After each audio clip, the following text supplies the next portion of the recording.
Menarik ya. Jadi saya pernah mengikuti suatu, apa namanya, simposium internasional tentang entrepreneurship. Waktu itu salah seorang profesor dari Amerika itu menanyakan, itu sekitar ada 600 peserta begitu, menanyakan ke audiens, apa sebenarnya entrepreneurship itu, ya.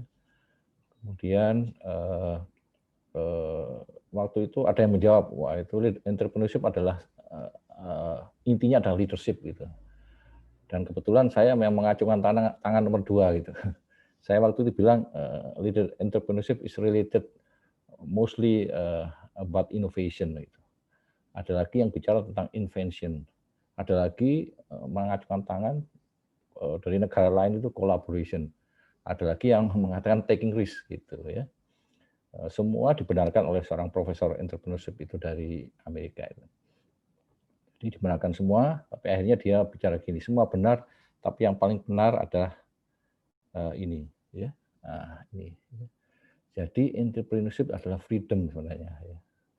Freedom itu kita bebas mengeluarkan apa yang di hati kita gitu ya. Kebebasan berpikir, kebebasan bertindak, kebebasan berinovasi dan lain-lain ya. Dengan adanya model freedom inilah, kadang-kadang, sedikit sedikit di bidang medical itu ya, di bidang kedokteran kesehatan itu agak sedikit restriksi akhirnya. Dibanding ekonomi, sosial politik, budaya itu entrepreneurship lebih bergerak duluan gitu ya, apalagi teknik ya. Karena sebenarnya itu ya, tanpa sadar saya masih ingat waktu, mahasiswa dulu ya, kita agak berbeda ya, nggak boleh pakai jeans ya. Dulu, kalau nggak salah itu harus pakai rok, kalau yang, eee, perempuan ya, sekarang mungkin agak boleh gitu. Pakai rok harus panjang gitu ya. Harus rapi yang penting gitu ya, nggak boleh rambut panjang. Tapi di sisi lain orang ekonomi, teman-teman mahasiswa ekonomi, teknik itu rambutnya panjang ya, nggak masalah. Meskipun dia pintar juga gitu. Nah, jadi ini adalah suatu kultur yang memang pelan-pelan harus, mulai diseimbangkan ya. Karena di bidang kedokteran tuh ada masalah etik ya, harus kita jaga. Kadang-kadang antara etik sama feodalisme itu ya bersinggungan sedikit gitu ya, nggak jelas gitu. Ya itu yang harus kita sampaikan untuk adik-adik, untuk kultur kita di masing-masing, institusi, khususnya institusi di bidang kedokteran kesehatan. Ini adalah satu problem ya, tapi insya Allah mungkin pelan-pelan, ini kebetulan, Mbak Dekan sekarang ini sangat mengawal masalah entrepreneurship dan akan kita budayakan untuk kultur di Fakultas Kedokteran. Nah, seperti yang disampaikan oleh, eee eee, Bapak Dekan tadi. Jadi memang, kalau menurut saya memang dasarnya adalah di sini ya. Jadi memang entrepreneurship itu ada 2 ya, 2 bagian besar tuh, corporate entrepreneurship dan social entrepreneurship. Corporate entrepreneurship itu cenderung ke arah memang profit by financial, profit ya. Tapi social entrepreneurship itu lain ya, ya. Karena, Anda lihat bahwa hadirnya individu yang mempunyai visi, kreatif, berjiwa wirausaha, dan beretika, ya. Karena kita akan menyelesaikan masalah-masalah sosial, ya. Eee, Biasanya, corporate entrepreneurship itu menyasar, suatu target konsumen atau itu yang sudah ada gitu ya, kemudian diolah gitu. Tapi ingat, social entrepreneurship biasanya mencari pola atau target itu adalah, masyarakat atau komunitas yang tidak tersentuh malah dari masalah, sentuhan entrepreneurship itu, dan itu sering terjadi di bidang kedokteran dan kesehatan, dan ini harus kita bantu, ya. Ini adalah suatu, elemen dasar dari social entrepreneurship. Pertama, yaitu menciptakan manfaat sosial yang nyata bagi masyarakat dan di bidang kedokteran jelas ini manfaat sosial kesehatan ya. Kemudian biasanya, itu berusaha melakukan inisiasi ya dan partisipasi dari masyarakat sipil itu sendiri untuk mengoptimalkan sumber daya, baik sumber daya manusia, sumber daya sosial, sumber daya finansial dan lain-lainnya. Inilah perlu inovasi ya. Karena apa, dengan, keadaan yang demikian, inovasi itu agak lain ya, karena kita berusaha mengambil potensi dari masyarakat itu sendiri ya. Tetapi ingat, proyek atau inovasi kita itu tidak akan jalan tanpa adanya aktivitas bisnis yang dikembangkan. Nah, disinilah harus pintar-pintar kita berjiwa entrepreneur ya, mencari foundation ya, memutar uang dan lain-lain itu. Dan banyak sekali orang-orang besar dari sini itu yang memang berguna, memberikan social value kepada masyarakat ya. Nah, ini yang ingin saya sampaikan ya, bahwa adik-adik sekalian, dokter muda dan teman-teman yang lain ya, bahwa harus ada orang yang memikirkan ini ya, transforming the world by solving big problem. Coba lihat, banyak masalah di tempat kita, khususnya di Indonesia. Is it possible to eradicate poverty ya? Extend healthcare to every corner of the world. Di kita ya, every corner of the land of the Indonesia ya, di setiap sudut ya. Ensure that every child in every country receive good education. Bayangkan ya, masih banyak masyarakat kita itu tidak bisa mendapatkan ini ya. Apalagi pelayanan kesehatan ya. Nah, ini problem-problem yang kadang-kadang tidak sentuh oleh disampaikan oleh Bapak Dekan tadi itu. Kalau profit gitu ya, profit bisnis aja dia menyasar kelompok ini ya. Nah, inilah kadang-kadang diperlukan pemikiran-pemikiran dari adik-adik yang masih sekolah ataupun masih ingin memberikan sesuatu kepada masyarakat itu. Sebenarnya ini yang perlu dipelajari sama-sama ya. Mungkin Dr. Gamal belum hadir ya pada kesempatan kali ini, tapi beliau salah satu yang sejak kuliah itu, ya saya tahu beliau dari Universitas Brawijaya, beliau sudah mengembangkan begini ya.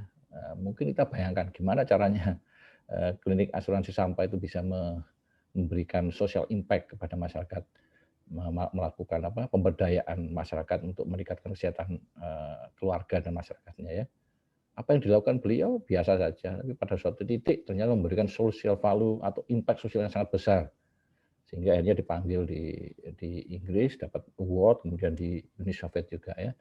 Jadi ada sesuatu yang harus bisa kita lakukan ya, khususnya bagi insan kedokteran kesehatan di Indonesia untuk juga memberikan hal ini ya. Mungkin bagi teman-teman yang bergerak di bidang ekonomi, Muhammad Yunus ini sangat terkenal ya. Dia itu peraih hadiah Nobel, ya, hadiah Nobel dari Bangladesh. Dia itu pelopor namanya microfinance ya. Bagaimana memberdayakan ibu-ibu untuk menghasilkan uangnya sendiri melalui bank di desa-desa itu ya. Ya, jadi dia bilang begini ya, making money is no fun ya. Contributing to and changing the world is a lot more fun. Ya, menurut saya beliau kan di bidang ekonomi ya, tapi di bidang kedokteran kesehatan masih banyak lagi masalah ya yang harus kita bantu, kita pulihkan ya. Ya. Jadi tidak hanya memikirkan making money, tapi bagaimana usaha kita, bisnis kita itu juga memberikan social value kepada masyarakat. Ya, itu yang sebenarnya intinya demikian. Bila suatu proyek atau bisnis Anda memberikan social value, pasti akan berhasil ya. Karena itu akan bertumbuh terus ya, bertumbuh terus gitu. Karena memang dibutuhkan oleh masyarakat ya.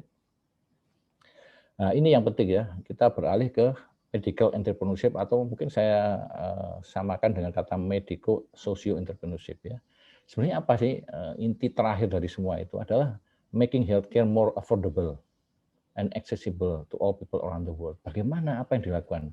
Ya ini teman-teman ya, disrupting the hospital business model. Ya sekarang sudah banyak model corporate hospital ya, banyak bikin banyak hospital meskipun di satu tempat rugi tapi yang lainnya masih kuat sehingga cepat ditopang ya.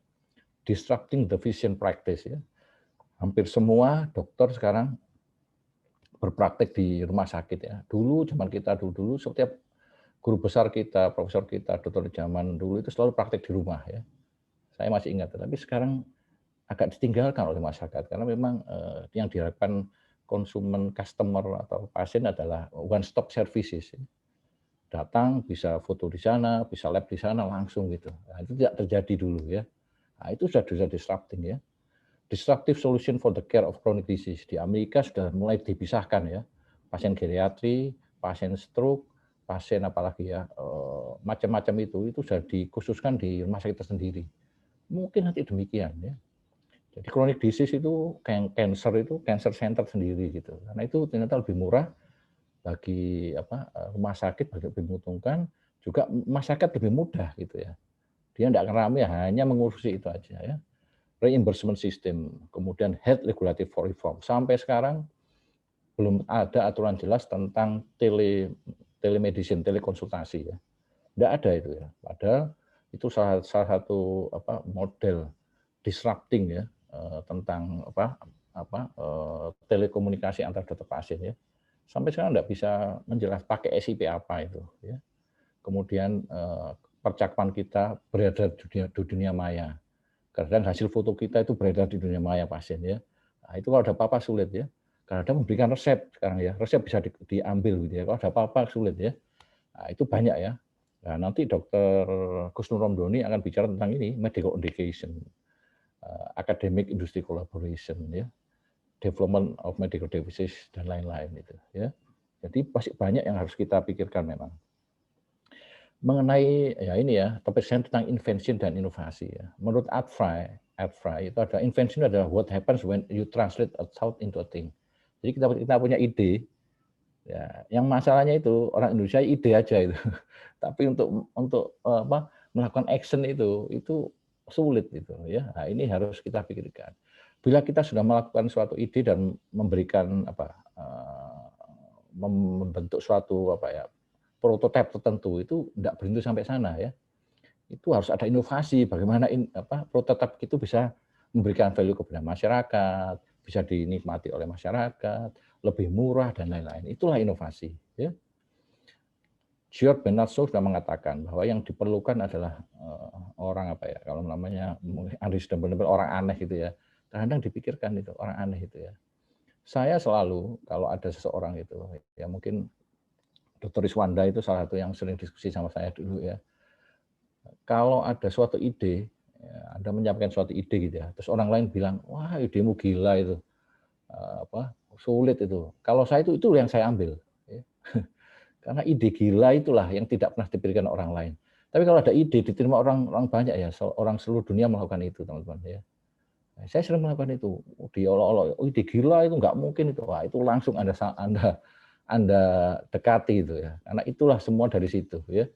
Semakin sulit disitulah inovasi dan creative destruction perlu diperlukan ya. Jangan menyerah ya. Nah, ini ya penting ya. Saya ingat masih dulu itu tahun 2017 ya. Waktu itu presiden datang ke Geraha Pena waktu itu. Saya masih ingat itu. Dia membicarakan tentang masa inovasi. Dia bilang begini, saya catat itu dalam koran sebelumnya itu. Ketertinggalan Indonesia di berbagai sektor terjadi karena iklim inovasi yang sangat rendah. Ya. Akibatnya roda ekonomi dan situasi sosial akan stagnan serta cenderung tertinggal bila dibandingkan dengan negara lain. Ya. Besok malamnya saya langsung menulis ini. Ya. Sehingga waktu itu karena saya seorang pendidik, maka saya bilang ini. Karena sebenarnya masalahnya ada 3. Di government, di kultur kita, dan di lingkungan. Di government itu yaitu regulasi yang berbelit-belit itu bukan urusan kita, itu serahkan ke pemerintah. Kemudian kultur yang orientasinya itu prosedural aja gitu, enggak pernah ada inovasi. Tapi saya sebagai dosen, maka dunia pendidikan yang harus kita siapkan. Nanti Dr. Romdoni yang akan mempersiapkan. Dunia pendidikan yang belum siap. Nah, menurut saya ini yang saya sampaikan ya. Kultur inovatif itu sebenarnya timbul dari diri sendiri. Nggak perlu mikir jauh-jauh ya. Memang kita punya mimpi, tapi mikro creativity ini ya. Ini harus dari individu yang teman-teman adik-adik yang harus kita pikirkan. Tetapi di situ perlu kultur ya yang berkarakter dan kondusif di kampus kita. Di kultur keluarga aja kadang-kadang nggak mendukung ya, apalagi di kultur pendidikan ya. Nah, ini yang pengalaman saya ya. Nah, ini menarik ya. Jadi saya saya tergabung sama Indo-HCF. Indo-HCF itu perkumpulan inovasi kesehatan di Indonesia. Waktu itu akhirnya saya melihat ini adalah banyak presentasi tentang produk Alkes Indonesia yang diekspor. Inilah semua teman-teman yang saya tahu. Tapi cukup bagus, ada softline ya, ada lensa kacamata. Tapi semua ini cenderung hardware ya. Coba lihat hardware ya. Cenderung kasar gitu ya. Bahkan mungkin saya sampaikan, eee, kalau kita ke Singapura ya, ternyata tempat tidur yang dipakai di Singapura itu 80% katanya dari Indonesia. Luar biasa ya. Ya, saya dapat laporan, oh jadi dari Indonesia ya, dari tempat tidur di ICU, tempat tidur di ruangan itu. Tetapi untuk advance teknologi ya mereka bikin sendiri, mereka dari luar ya. Jadi bisa bayangkan kondisi apa, eee, apa keadaan dunia kedokteran kesehatan kita ya. Masih perlu banyak pemikiran-pemikiran baru, inovasi-inovasi baru. Di satu sisi, saya 2 minggu lalu saya lihat, berita ini ya. Di saat pandemi kita berlomba-lomba bikin masker ya. Industri banyak, semurah-murahnya gitu ya. Bikin masker semurah-murahnya ya. Tapi ya ingat ya bahwa ada di tempat lain, di Jepang khususnya ya startup company namanya Donut Robotics menciptakan ini ya. Dia menyimpan masker, ada pengerasnya, ternyata bisa keras. Dan yang lebih menarik lagi ada bisa bisa diklik untuk 8 bahasa, menerjemahkan. Yang lebih menarik lagi salah satu Indonesia, bahasa Indonesia. Luar biasa ya. Nah, inilah namanya advance teknologi yang kadang-kadang dibutuhkan oleh adik-adik kita, oleh insan kesehatan, kedokteran kesehatan untuk mulai berpikir inovasi seperti ini ya. Oke, kita sudah melakukan banyak hal, tapi ada hal tentu yang harus kita pikirkan untuk menambah daya saing di global gitu ya. Ini mungkin nanti, Dokter Husnu Romdoni banyak akan nomor 4, nomor 5 itu ya. Tapi saya ingin mengatakan bahwa kenapa kita kok khususnya ke dokter tuh kok sangat berat menjalani untuk sebagai dokterpreneur itu ya. Ya pertama ini mindset kita memang kurang. Kita kurang berani melakukan suatu program atau proyek kalau gagal sudah berhenti itu. Ya itu bukan jiwa entrepreneurial. Juga memang harus ditunggang ditu di apa, di ditunjang oleh ilmu-ilmu tertentu yang harus Anda baca, harus Anda pelajari, misalnya hak cipta, bagaimana cara, memberikan funding atau masalah finansial ya, bagaimana kita mengelola itu, kemudian melakukan business development, business scale up dan lain-lain itu ya. Sampai kadang-kadang BPOM clearance atau aturan-aturan untuk uji klinis obat, alat kesehatan itu kita tahu ya. Nah, itu yang mungkin harus kita pelajari sama-sama dan bukan hanya sekedar sekolah ilmu-ilmu kedokteran itu aja ya. Nah, itu yang mungkin bisa membantu. Ini saya masih ingat itu, mungkin Anda tahu obat ini ya. Obat ini sungguh sungguh menarik obat ini ya. Obat ini adalah obat untuk angina pectoris ya. Pfizer melakukan penelitian besar-besar untuk obat jantung gitu karena vasodilator. Dari penelitian semua itu ada suatu side effect ya, suatu side effect yang mungkin yang namanya efek samping selalu dikonotasikan dengan jelek gitu ya.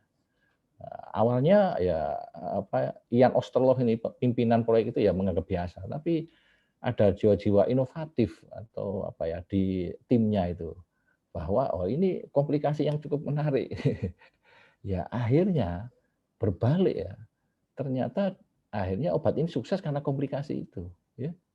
Nah, tapi tidak berhenti seperti itu ya. Bagaimana cara menunjukkan bahwa meskipun komplikasi ini memang berguna. Nah, di sinilah inovasi-inovasinya. Ian Osterloh mengatakan semua awalnya tidak mengira bahwa kita akhirnya ke efek samping. Ini yang ternyata membuat obat ini laku. Nah, di sinilah kita semua sebagai ilmuwan dokter selalu menjiwai penelitian. Kalau kita melakukan penelitian itu tidak sekedar meneliti gitu ya. Akhirnya sampai terakhir obat ini tidak terbukti memang untuk angina pectoris, tapi akhirnya terbukti untuk kelainan distribusi seksual ya. Bahkan obat ini pernah menjadi 10 obat terlaris pada tahun berapa di Amerika. Nah, itu dengan inovasi ya. Selain invention menemukan inovasi ya, inovasi produk, inovasi marketing macam-macam gitu ya. Nah, ini penting sekali ingin saya sampaikan ya. Nah, ya intinya adalah opportunity teman-teman ya. Kita tidak akan bisa bikin suatu inovasi atau usaha tanpa kita tahu masalah. Kalau ada masalah pasti ada opportunity. Nah, itu yang penting ya. Nah, di sini untuk melihat opportunity aja itu perlu perlu jiwa entrepreneur ya. Nah, Anda misalnya nanti kalau Anda sudah menjadi dokter muda yang di rumah sakit, Anda harus lihat di rumah sakit itu apa yang kurang begitu ya. Jangan sekedar mengikut terapinya seniornya, apa masalah-masalah apa, baik baik pelayanan, baik apa, hubungan antara dokter dan pasien yang bisa di-create, inovasi, macam-macam ya. Resep yang lama misalnya, atau obat-obat tertentu yang ternyata nggak ada obatnya, ya itu yang perlu kita pikirkan sebagai seorang dokterpreneur ya. Melihat sesuatu opportunity pada apa, pelayanan kesehatan kita. Coba lihat ini, banyak sekali opportunity ya, mulai dari marketplace, ya, artificial intelligence, bahkan sampai Internet of Things, medical device, diagnostik, masalah diagnostik, digital health, banyak sekali ya, robotik, genomik, health insurance ya, medical payment pun ada yang harus di apa, di disruptif itu ya. Nah, jadi banyak hal yang mungkin apa ya, opportunity bagi kita seorang dokterpreneur. Tidak hanya belajar disease atau terapi atau lain-lain, tapi ini harus Anda pikirkan sama-sama ya. Lihat ini ya. Ya, ini mungkin Dokter Niko ini lebih tahu ini. Health teknologi ini di internasional ya, coba lihat banyak sekali di bidang administrasi, digital ya, apa itu, apa record ya, record pasien ya, pasien engagement, telehealth ya, bahkan IoT fitness ya, big data banyak sekali ya, dan ini salah satu model digital teknologi yang juga suatu bentuk opportunity untuk memberikan pelayanan kesehatan yang lebih baik ya, terutama di Indonesia. Saya tunjukkan lagi nih. Ini di Indonesia ya, lihat di Indonesia ya. Coba dilihat tuh, ada ya ini Dr. Niko ini, ada Avesan, ada Varises Indonesia itu produk senior kita di Universitas Airlangga ya. Ada Docwity ya, Docwity itu tuh menguasai e-learning ya, sampai kalau tidak salah sudah 80% e-learning itu Docwity, saya tidak tahu tapi ada yang bilang demikian. Jadi banyak sekali ya, information system, e-learning ya, kemudian health marketplace ya. Ya jadi banyak opportunity yang bisa kita kejar dari model-model pelayanan kesehatan yang perlu kita kembangkan ya, dengan ya apa, insting entrepreneurial ya. Ciri-ciri entrepreneur ada 3 ya, ya ini pencipta peluang, opportunity ya, inovator, opportunity, inovator, dan pengambil risiko terukur. Ya ini mungkin harus dipelajari ya. Makanya masalah finansial, masalah apa ya, opportunity itu dilihat ya. Kadang-kadang ada survei kecil-kecilan ya, dan dokter sudah biasa melakukan survei itu. Jadi untuk risiko terukur ada survei ya. Nah, 3 inilah yang memang harus kita punyai sebagai dokterpreneur ya. Sebelum terakhir ya ini saya ingin tunjukkan bahwa eh, tahun 1800 sudah ada itu ya. Yang mungkin saat itu bukan namanya bukan entrepreneur, tapi memang orang ini ya, Florence Nightingale adalah ibu perawat sedunia ya. Beliaulah yang melakukan disruptif tentang perawat itu ya, disruptif apa ya, disruptif activity gitu ya. Karena dulu itu zaman 1800 itu perawat itu seperti pembantu gitu ya, bajunya kotor, cukup membantu dokter aja, ya semuanya bersih-bersih aja. Tapi orang ini merubah segalanya, ya. Lihat itu ya, The Lady with the Lamp. Dulu enggak ada itu shift itu. Dialah orang pertama yang melakukan shift itu, melihat pasien di ruangan, melihat dari segi medis dan dari segi psikologis. Dia kadang-kadang menasihati pasien itu. Jadi merubah skala. Jadi apa yang bisa kita lakukan ini tahun 1800. Seharusnya kita di tahun sekarang itu lebih dari itu ya. Apa yang akhirnya dia lakukan? Dia melakukan suatu bentuk perubahan total dan akhirnya dari angka statistik berkat dia ini pelan-pelan angka kematian di rumah sakit itu adalah berkurang dari 43% sampai menjadi 2%. Hanya dengan inovasi yang dia sendiri melakukan sendiri akhirnya merubah tatanan di rumah sakit itu. Sampai sekarang beliau terkenal sebagai ibu perawat sedunia ya. Ini salah satu contoh ya. Ya ini ya. Mohon maaf dokter, Oh iya, izin mengingatkan terakhir ya. waktunya habis. Iya.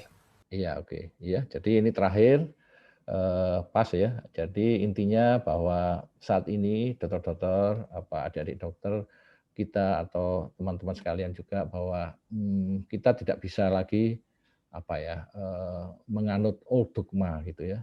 Karena berbahaya itu ya. Karena kita harus ya mengetahui keadaan sekarang. Kita harus mengadop apa yang terjadi sekarang ya.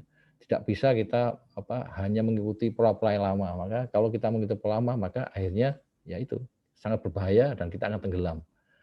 Dan bangsa Indonesia juga ikut tenggelam, tertinggal oleh negara-negara lain. Saya kira itu dari saya. Semoga bermanfaat. Kurang lebihnya saya mohon maaf. Billahi taufiq wal hidayah. Wassalamualaikum warahmatullahi wabarakatuh. Salam. Baik, terima kasih Dr. Asra atas penyampaian materinya yang sangat luar biasa. Untuk selanjutnya adalah penyampaian materi kedua yang akan disampaikan oleh Dr. Ahmad Kusnur Romdoni, spesialis telinga hidung tenggorok dan bedah kepala leher konsultan, dengan topik Accelerating Entrepreneurship Education in Medical School. Untuk Dr. Romdoni sendiri menyelesaikan pendidikannya sebagai dokter di Universitas Airlangga pada tahun 2000. Beliau menyelesaikan pendidikan sebagai spesialis ilmu penyakit telinga hidung tenggorok dan bedah kepala leher pada tahun 2007, dan beliau juga menyelesaikan pendidikan konsultan onkologi pada tahun 2012 dan mendapatkan gelar doktor pada tahun 2013. Dan saat ini beliau menjabat sebagai Wakil Dekan 1 Fakultas Kedokteran Universitas Airlangga, serta beliau juga merupakan Sekretaris 1 dari Academic Health System Universitas Airlangga. Baik, langsung saja mari kita sambut Dr. Doni. Selamat sore, Dok. Selamat sore. Terima kasih, Mas Kevin. Bismillahirrahmanirrahim. Assalamualaikum warahmatullahi wabarakatuh. Yang saya hormati Bapak Dekan, Prof. Budi Santoso, para pemateri, Dr. Asra, Dr. Kamal, Alvin Said, Dr. Hermanto, para pakar entrepreneurship di Fakultas Kedokteran, ada Prof. Rita, Dr. Niko, dan ini rising star-nya Dr. Rizwanda, seluruh panitia yang membidani acara ini. Sangat bagus sekali ya topiknya. Pertama-tama saya panjatkan puji syukur kehadirat Allah Subhanahu wa taala yang telah memberikan kesehatan kepada kita semua sehingga pada sore hari ini dapat bertemu dengan para entrepreneur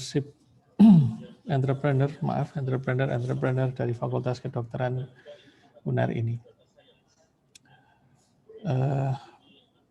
Para senior, guru besar, dan teman sejawat serta adik-adik yang saya banggakan. Terus terang saya ini masih kaget ya dikasih topik ini. Ini topik yang jauh dari apa yang pernah saya pelajari. Mungkin belajar sedikit-sedikit tapi tidak resmi ya. Kalau Dr. Asra kan memang ahli, beliau sekolah SE, MM ya. Saya ini tidak ada potongan entrepreneur. Bisnis ya bisnis seadanya ya. Saya akan mencoba menyampaikan, mungkin ada beberapa hal yang beririsan dengan Dr. Asra, mohon maaf karena Dr. Asra dalam hal ini adalah mentor saya. Saya ini newbie, benar-benar beginner di bidang entrepreneur. Saya belajar betul ke Prof. Bus dan juga ke para senior yang lain. Mudah-mudahan saya bisa menjadi murid yang baik ya, yang bisa mengambil nilai-nilai positif dan menerapkan dalam entah bidang apa nanti yang saya tekuni. Ada 6 universitas yang terkenal dengan entrepreneurnya. Jadi universitas ini menghasilkan alumni entrepreneur sukses di dunia. Ya, ada Stanford, Harvard, UCLA, kemudian New York University, University of Pennsylvania, Massachusetts, MIT. Ini universitas-universitas yang sebenarnya dari dulu sudah sering kita dengar ya. Bagaimana mereka bisa melakukan hal itu? Ya. Pasti ada sesuatu yang mengarahkan ke sana. Dan tadi sudah disampaikan sedikit oleh Dr. Asra bahwa ada sesuatu yang kalau itu sulit, malah tidak ditinggalkan, tapi malah encourage ya, dicari mengapa itu sulit tapi menarik. Nah, ini kalau bisa dilakukan, dipecahkan mungkin menjadi sesuatu yang sangat membantu untuk memudahkan suatu administrasi atau suatu sistem. Nah, selain tadi ada universitas, ternyata kalau kita lihat dari lingkup negara, kita melihat bahwa ada negara yang entrepreneurship-nya itu cukup tinggi dan ada yang rendah. Nah, ini kalau berdasarkan region, kalau di daerah Amerika itu USA yang paling banyak, kalau di daerah Eropa itu Swiss, di Asia Pasifik itu Australia, ya. Kemudian di Timur Tengah itu Israel, ya, di Afrika itu ternyata ada Botswana. Ya, kita jangan mengecilkan arti Botswana ya, wah itu negara mana itu. Tapi ternyata di sini kita melihat bahwa dia entrepreneurship-nya cukup tinggi. Jadi kalau misalkan kita melihat ini, kita enggak bisa untuk mengecilkan ya berdasarkan wah ini negara Afrika terbelakang. Ternyata tidak ya. Kemudian di Amerika Selatan ada Chile ya. Yang jelek tidak saya sebutkan, tapi kita mengaca dulu kepada yang bagus-bagus saja. Nah, sekarang menuju ke medical entrepreneurship. Nah, tadi sudah disinggung, bisakah dokter menjadi entrepreneur ya? Nah, di sini saya mencoba mencari definisi ataupun suatu pemahaman tentang entrepreneur, di mana entrepreneurship adalah kemampuan dalam berpikir kreatif dan berperilaku inovatif yang dijadikan sebagai dasar, sumber daya, tenaga penggerak, tujuan, siasat, kiat, dan proses dalam menghadapi tantangan hidup. Nah, kalau kita sudah bicara tentang tantangan hidup, itu rasanya akan lebih fight kita dalam, karena menyatakan bahwa ini kita hidup atau tidak ya, atau menjadi sukses atau tidak, itu tantangan hidup kita. Nah, ada beberapa proses di dalamnya yang menjadi menarik, karena di sini adalah kemampuan dalam berpikir kreatif, berperilaku inovatif ya. Ini dua ini yang merupakan kuncinya, itu inovatif dan kreatif. Terhadap apa? Terhadap apapun yang menjadi penghalang atau menjadi tantangan dalam situasi atau proses yang ada di Fakultas Kedokteran ini. Nah, ini ada beberapa perspektif ya. Kalau kita melihat, saya mengutip tadi medico-sosial atau sosio-medico entrepreneurship yang disampaikan oleh Bapak Dekan dan Dr. Asra, bahwa di sini ada perspektif ekonomi, ada perspektif medis, ada perspektif sosial. Nah, saya jadi ingat tadi sebelum acara ini saya juga ikut acaranya Prof. Rita terkait modul elektif. Nah, di sana ternyata mahasiswa kita sebenarnya sudah dikenalkan dengan entrepreneurship sebetulnya, ya. Karena di sana mereka mencoba menghubungkan beberapa aspek, ya, ada aspek medis yang terkait dengan teknologi tadi itu ya. Bagaimana teknologi mempermudah problem atau situasi diagnosis ataupun apa di bidang medis. Nah, tapi tadi ada usulan juga bagaimana kalau dilihat dari unsur ekonominya, dari sisi ekonomi, sehingga nanti akan ada muncul ekonomi, medis, dan teknologi gitu ya, dan digitalisasi. Ini kita tergantung mau mengarahnya kemana. Nah, apabila kita bicara sosial, maka socialpreneur itu merupakan suatu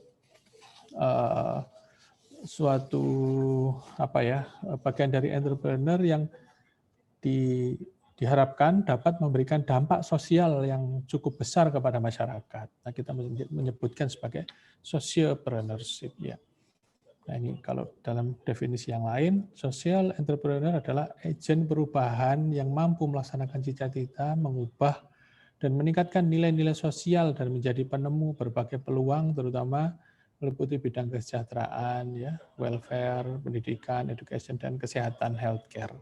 Nah, di sini sangat luas terbuka peluang bagaimana dari kita di dalam Sivitas Akademika Universitas Airlangga ini dalam memahami atau menuju ke arah hal-hal yang terkait dengan socio-medico entrepreneur. Nah, sebagai calon dokter ya, ini disebutkan sebagai dokter, tapi kalau saya sih menyebut sebagai calon dokter, kita memiliki kemampuan dalam membangun clinical judgment, ya, kemudian kemampuan dalam riset dan eksperimen, terbiasa dengan urusan ketidaktentuan, ya, pasien datang emergensi dan lain-lain, tidak ada yang bisa memprediksi. Kemudian kebiasaan dan keharusan bertindak hingga tuntas, ya, mulai dari anamnesis, pemeriksaan fisik, menentukan assessment, kemudian planning, dan akhirnya memberikan terapi, plus sampai hingga monitoring. Ini kan sangat sangat holistik ya. Nah ini saya menganggapnya itu sebagai sesuatu yang tuntas dari A sampai Z. Kemudian kita juga ahli terbiasa bergerak berdasarkan pola-pola tertentu. Kita memiliki karakteristik dari suatu penyakit atau melihat epidemiologis dan sebagainya. Kita memiliki kemampuan-kemampuan untuk di situ, tapi tergantung mau mengarahkan kemana untuk mempermudah dari proses atau problem yang ada di bidang kesehatan. Ya, tadi sudah disampaikan sedikit ya terkait dengan ini, saya tidak teruskan lagi. Nah, ada beberapa hambatan yang ini seringkali muncul pada saat kita berdiskusi ya di antara kita tim entrepreneur, modul entrepreneur yang nanti akan dijadikan sebagai landasan untuk memasukkan materi entrepreneurship dalam kurikulum Fakultas Kedokteran. Seringkali kita dihadapkan pada situasi adanya arogansi, ya. Kemudian mengapa arogansi itu muncul? Karena ada tekanan sosiologis dan psikologis, ya. Kenapa bisa seperti itu? Ya ini merupakan suatu tindakan yang berkaca kepada diri sendiri bahwa dokter terlalu percaya diri terhadap kualitas layanan mereka sediakan, ya. Percaya bahwa segalanya berjalan baik dan yakin telah memberikan layanan berkualitas tinggi serta berpikir mereka mampu memiliki cukup ilmu dan kemampuan dalam memberikan layanan kesehatan. Ya, ini menurut Pak Alan Berger ini pada tahun 2010. Nah ini seperti disampaikan oleh Dr. Asra tadi, mungkin saya akan menitik beratkan pada poin keempat dan kelima ya. Bagaimana di poin keempat kelima itu ada suatu hal yang disebut sebagai budaya inovasi yang buruk ya, poor innovation culture. Nah, kenapa? Karena mungkin kita seringkali menganggap anak yang berpikir lateral itu menjadi suatu beban atau sebagai suatu yang nganeh-nganehi gitu ya. Jadi tidak sesuai dengan tujuan atau apalah itu. Tapi sebenarnya itulah yang akan menjadi suatu terobosan-terobosan yang bisa menimbulkan ide awal untuk ditindaklanjuti apabila ada suatu hal-hal pemikiran-pemikiran lateral. Nah, ini sebaiknya tidak diputus atau tidak dihentikan kalau ada mahasiswa atau ada teman sejawat yang berpikiran berbeda. Kemudian yang kelima ada suatu pelatihan atau pendidikan yang kulturnya anti-entrepreneur, ya, anti kewirausahaan. Nah ini kita juga harus mulai berpikir yang berbeda karena ke depan kita menghadapi disruption ya. Disruption banyak dibicarakan orang, bagaimana disrupsi di bidang kesehatan. Nah, disrupsi di bidang kesehatan dan pendidikan kesehatan itu pasti akan menimbulkan dampak. Nah, bagaimana kita bisa segera bangkit atau segera melangkah lagi, tidak terjebak berlama-lama dalam dampak COVID misalkan atau dampak yang lain. Dari beberapa buku yang saya baca terkait dengan bagaimana insight tahun 2021, kita mulai berpikir bahwa ternyata telemedicine itu menjadi suatu pilihan dalam berobat. Nah, apakah telemedicine sebagai pilihan berobat itu sudah menjadi sebuah program yang sudah akan disiapkan oleh Fakultas Kedokteran terkait itu. Nah, ini PR ya buat kita, buat saya, buat kita semua ya. Bagaimana kita mulai menginsersikan suatu telemedicine dalam pendidikan penanganan pasien kita. Nah, apa saja yang dibutuhkan dan lain-lain. Ya mungkin nanti Mas Niko atau Dr. Niko bisa membantu kami dalam hal ini. Beliau di pengalamannya di bidang inovasi terkait kesehatan ini mungkin akan saya minta bantuannya terkait hal tersebut. Nah, kita juga ingat bahwa pada saat itu kita melihat adanya kapal terapung ya yang digagas oleh Dr. Agus Haryanto, spesialis bedah. Ini merupakan suatu suatu inovasi ya. Bagaimana kita membuat rumah sakit yang bisa menjangkau pulau-pulau terkecil yang ada di Indonesia, yang sulit dijangkau oleh transportasi. Nah, tapi di sana masih ada orangnya. Bagaimana mereka kalau sakit? Bagaimana kalau ada bencana alam? Nah, akhirnya muncullah suatu inovasi dan suatu kreativitas dengan membuat kapal rumah sakit terapung Satria Airlangga. Nah, di dalamnya ada ruang OK-nya yang bisa digunakan untuk operasi dan alat-alat yang cukup memadai untuk dilakukan operasi-operasi bedah dasar. Ya. Nah, hal-hal tersebut ternyata juga diapresiasi bahwa memang pada saat itu kapal rumah sakit terapung merupakan suatu inovasi. Nah, sekarang kembali kepada bagaimana Fakultas Kedokteran sebagai bagian dari Universitas Airlangga, maka FK memiliki visi misi salah satunya yaitu membangun FK UNER menjadi pusat pendidikan terkemuka di tingkat nasional dan internasional. Nah, ada di samping itu juga ada pelopor pengembangan ilmu pengetahuan dan riset inovatif. Kemudian terkait dengan akademisi dan riset, di situ ada hal-hal yang terkait menciptakan budaya penelitian yang inovatif dan kolaboratif. Ya. Dan mencetak lulusan yang berkarakter, berkompeten, berkontribusi bagi masyarakat. Dan ini jelas disampaikan di bawah ada kolaborasi dan kewirausahaan. Nah, kita diharapkan bahwa mahasiswa atau lulusan dari Fakultas Kedokteran mampu melakukan kolaborasi, kemitraan dengan alumni yang lain, dengan pemerintah, industri, dan masyarakat, dan menciptakan budaya entrepreneurship bagi kalangan sivitas akademika. Nah, Bapak Rektor sendiri sudah menyatakan bahwa UNER memiliki program namanya SMART. Nah, pada arahan hari ini tadi disampaikan bahwa terkait dengan entrepreneurship itu muncul di sisi yang terakhir yaitu top up tangible and intangible resources utilization. Nah, di situ juga Bapak Rektor menyampaikan adanya target-target yang terkait dengan bagaimana membuat hilirisasi riset, membuat startup dan lain-lain, dan itu merupakan suatu pikiran-pikiran inovasi, pemikiran-pemikiran kreatif yang memang mendasari adanya kampus entrepreneur.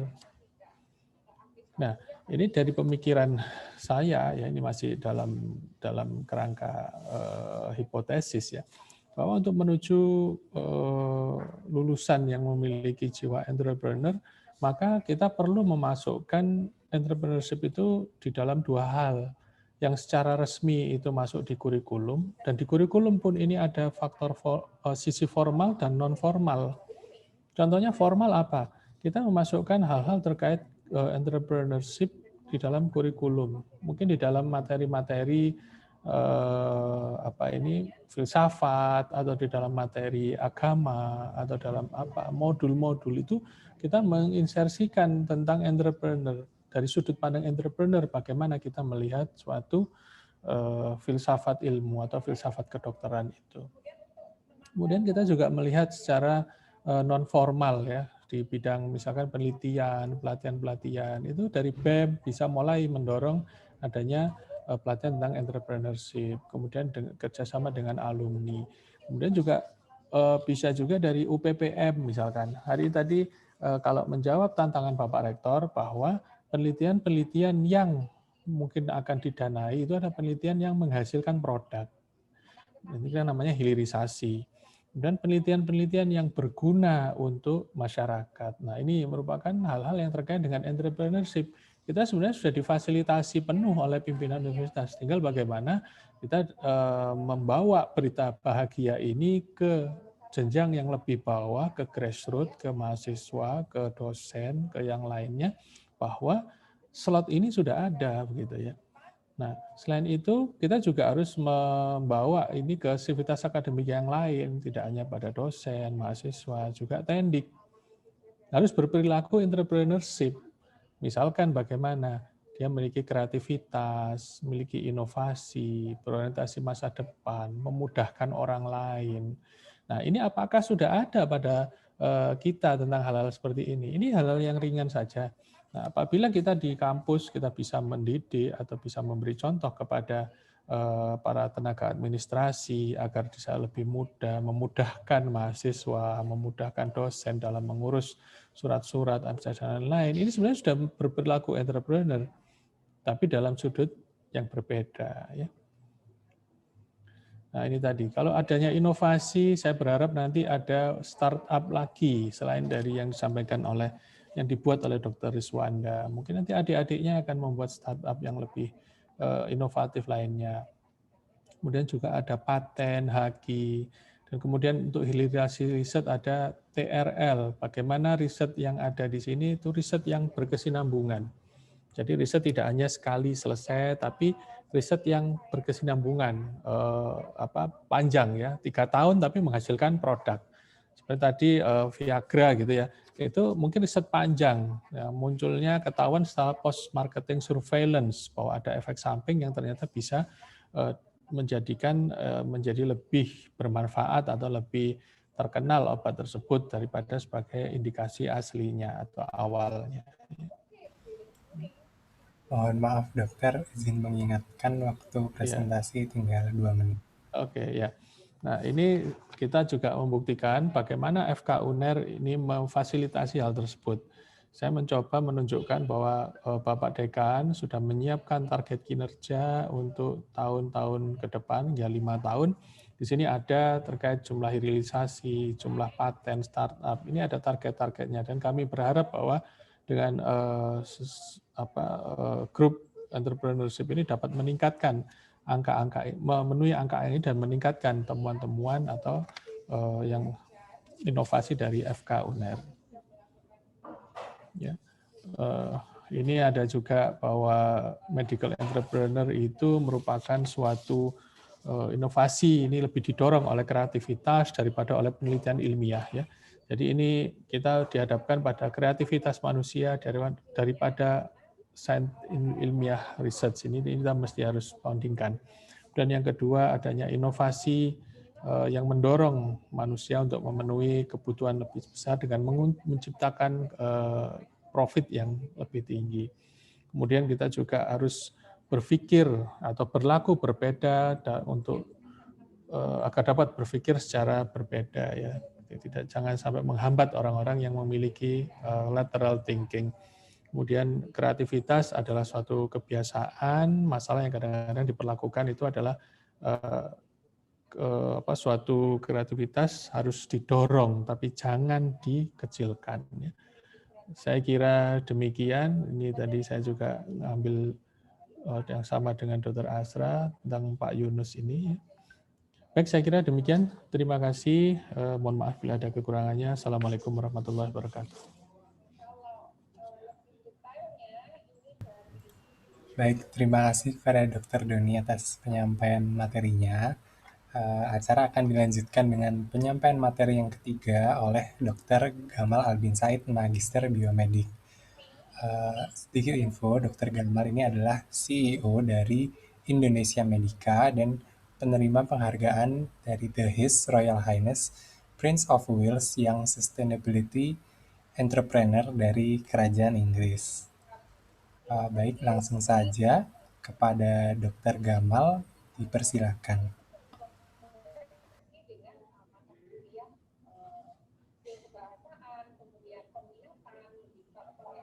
Ya, selamat sore kawan-kawan semua dan terima kasih rekan-rekan semua sudah berendah hati meluangkan waktunya di sore hari ini untuk bisa berdiskusi bersama. Pada kesempatan kali ini saya akan coba berbagi dalam 3 aspek. Pertama soal wirausaha sosial itu sendiri secara teoritis, lalu kedua pengalaman kami mengembangkan, dan yang ketiga adalah bagaimana teman-teman bisa mulai ya menginisiasi berbagai inisiatif di masyarakat.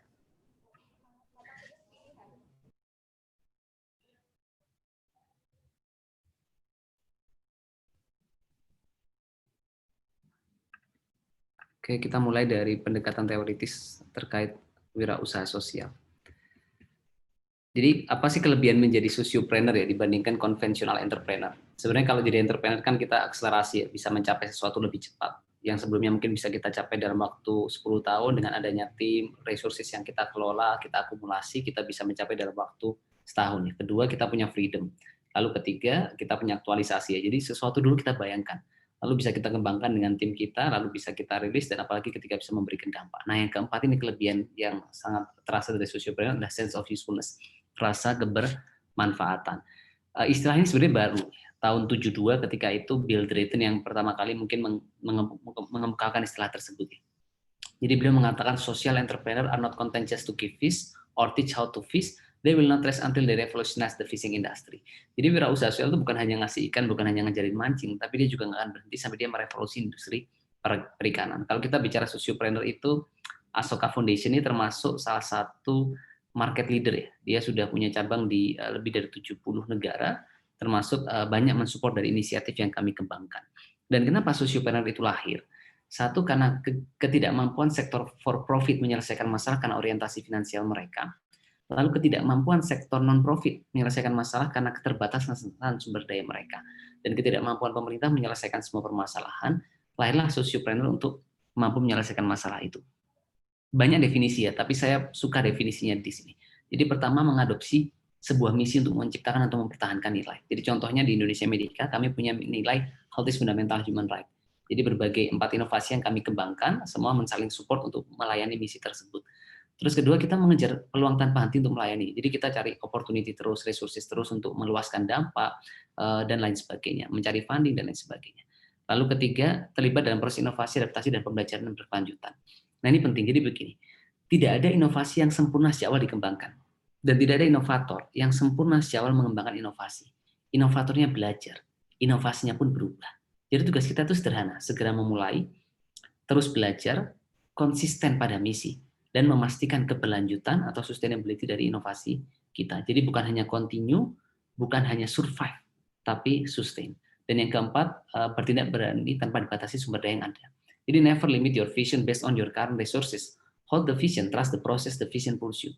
Dan yang terakhir, nah ini penting, punya rasa bertanggung jawab yang tinggi terhadap konstituen yang dilayani. Jadi kenapa sustainability dan impact itu menjadi fundamental? Karena tadi, jadi sociopreneur itu at the end adalah tentang dampak yang kita hasilkan di masyarakat. Jadi kalau saya boleh sederhanakan, kita berpikir dua hal pada saat yang sama, how to make money dan how to solve social problem. Namun banyak orang berpikir bahwa sociopreneur itu adalah NGO. Padahal tidak demikian. Ada 4 tipe, tapi secara garis besar kita bisa ambil 2 ini. Jadi teman-teman bisa memilih sebetulnya menjadi non-profit with earned income strategy. Jadi non-profit yang menghasilkan pendapatan untuk memastikan sustainability-nya. Atau for-profit with mission-driven strategies. Jadi yang kedua ini profit for benefit, makes money, perusahaan berpikir how to make money, tapi punya orientasi menyelesaikan masalah di masyarakat. Jadi kalau dilihat itu dia di tengah ya. Ada entrepreneur konvensional yang cari uang aja mungkin nggak care sama sosial. Ada yang bisnis dengan CSR, dia punya perusahaan tapi mengalokasikan uang untuk sosial. Ada yang non-profit murni, non-profit tradisional yang dia bergantung pada donasi atau hibah. Ada non-profit dengan pendapatan. Non-profit tapi dia punya revenue stream sehingga dia tetap sebagai profit. Nah, sociopreneur itu di tengah dia. Terlepas dia bisa for profit, bisa not for profit, bisa filantropi, bisa komersial. Nah, lalu kapan kita disebut sociopreneur? Ada 6 kriteria yang fundamental ya. Yang pertama adalah social mission. Jadi dia dibuat dengan niat mulia untuk menyelesaikan masalah. Terlepas dari status kepemilikannya, terlepas dari badan hukumnya. Lalu kedua dia mix money, tujuannya tadi ya, jadi memastikan sustainability itu. Lalu ketiga, nah ini yang penting. Kalau di Inggris contohnya sociopreneur itu didefinisikan lebih dari 51% revenue atau profit digunakan untuk social impact. Jadi kalau boleh sederhanakan adalah social awareness-nya lebih besar dibandingkan personal interest-nya. kalau mungkin dalam konteks profesi kita, altruistic leader, altruism. Jadi mengutamakan kepentingan orang banyak di atas kepentingan diri sendiri. Lalu memberdayakan, menerapkan etika, praktek bisnis ya yang etis dan punya dampak dan berkelanjutan. Nah, ada 9 jenis bisnis model. Jadi kalau kita lihat sebenarnya ya, kita di kedokteran itu sudah kompatibel kalau saya bilang dengan sosiopreneur. Kenapa? Karena contoh rumah sakit ya, itu termasuk yang tipe nomor 4, fee for service ya. Kita punya klinik, kita punya rumah sakit misalkan, dan layanan kesehatan lain. Itu kita melayani, memenuhi social mission kan. Tapi orang membayar untuk itu juga bagian dari sosiopreneur sebetulnya. Bayangkan ketika ada satu kota yang nggak ada layanan kesehatan di sana. Ada satu kota yang mungkin sangat terbatas layanan kesehatannya. Otomatis kan ketika hadir kita bukan hanya make money, tapi juga solving problem pada saat yang sama. Kurang lebih ada 9 tipe. Contoh yang pertama, entrepreneur support seperti kami punya impact. Itu kita bantu anak-anak muda buat startup, itu dengan inkubasi kita, itu termasuk entrepreneur support. Ada juga market intermediary. Lalu employment, itu misalkan kita punya, contoh saya pernah makan rumah makan di Thailand, yang semua karyawannya itu adalah anak jalanan yang mereka bina. Lalu ada juga fee for service termasuk low income client. Nah, salah satu klinik kami itu low income client. Jadi kita tetap kita layanan kesehatan, tetapi melayani orang yang berpenghasilan rendah. Lalu ada juga yang tipikalnya kooperasi yang kita ketahui bersama, market linkage seperti e-commerce dan lain sebagainya. Jadi itu. Nah, mungkin satu poin yang fundamental yang mau saya tanamkan dalam hal ini adalah sebenarnya kita bisa loh teman-teman, make money tapi juga solving problem pada saat yang sama. Sehingga sosiopreneur itu secara basic prinsipal ya adalah kita menyelesaikan masalah dengan pendekatan wirausaha yang kita miliki. Lalu kedua mungkin saya akan coba sedikit berbagi pengalaman kami mengembangkan berbagai wirausaha sosial di bidang kesehatan. Kalau saya boleh masuk ke ini ya, satu hal yang penting buat teman-teman adalah sebelum mulai entrepreneur apapun, hal pertama adalah teman-teman temukan potensi terbaik dalam diri. Kalau kita bicara development itu, saya pikir 3 hal yang menjadi penting buat kawan-kawan ke depan. 1, punya kompetensi. Jadi kita punya keilmuan yang itu membuat kita rise above the crowd. Kedua, itu kita punya portofolio nyata. Karya nyata dari kompetensi yang kita miliki. Jadi apapun itu, mau di bidang entrepreneur, community development, community empowerment, teknologi tepat guna, aplikasi digital, social movement, atau apapun. Tapi teman-teman perlu membuat karya nyata sebagai pengejawantahan dari kompetensi yang kita miliki. Yang ketiga, baru pengakuan publik, yaitu kepercayaan publik atas kompetensi dan portofolio kita. Jadi kalau itu mungkin teman-teman pernah mendengar yang namanya prominent dan eminent ya. Jadi itu adalah sebuah gambaran karir yang bisa menjadi pertimbangan kawan-kawan ya dalam konteks tadi memilih peluang ke depan. Saya mau izin share slide. Nah, jadi ada istilahnya eminent, ada prominent. Eminent itu contains the idea of perspective. Jadi kayak kita misalkan belajar satu keilmuan, lalu kita diakui karena keilmuan kita itu eminent. Yang prominent has the idea of being well known and important. Bill Gates itu contohnya prominent. Dia terkenal, diakui karena karya nyata yang dihasilkan. Nah, yang lebih kuat lagi ke depan tadi, teman-teman punya kompetensi, punya portofolio, dan yang ketiga mendapatkan pengakuan publik. Pengakuan publik itu adalah dalam konteks tadi kita bisa akhirnya meningkatkan kebermanfaatan dari kompetensi kita. Yang kedua, kita mampu membesarkan ya skill up dari berbagai karya yang kita hasilkan. Nah, kita kembali ke potensi yang teman-teman perlu temukan. Kalau kita baca banyak literatur tentang purpose of life ya, kita akan banyak sampai pada teori ini kawan-kawan. Oh, sorry, few second.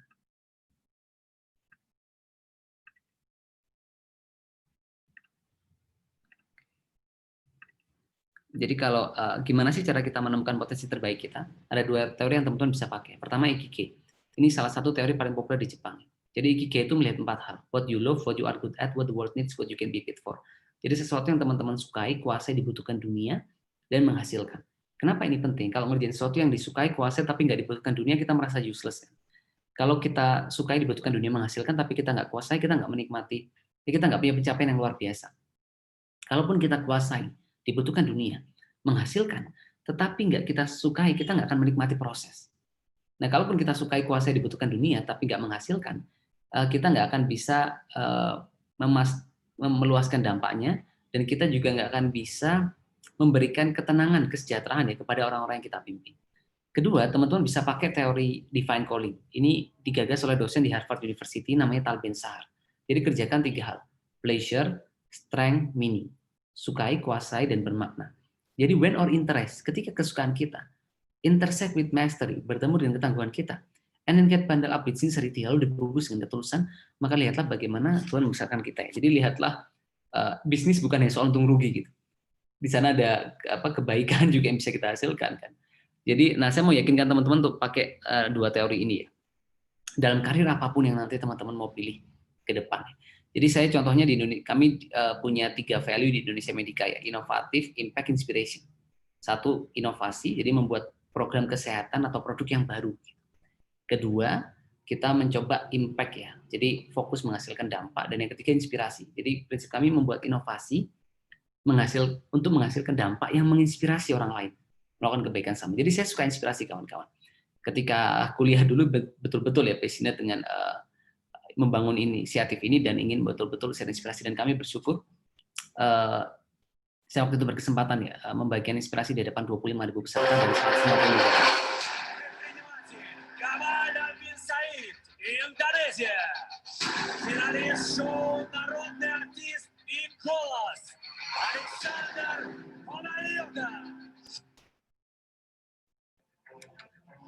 As a medical doctor, I say it should not happen, and I must do something.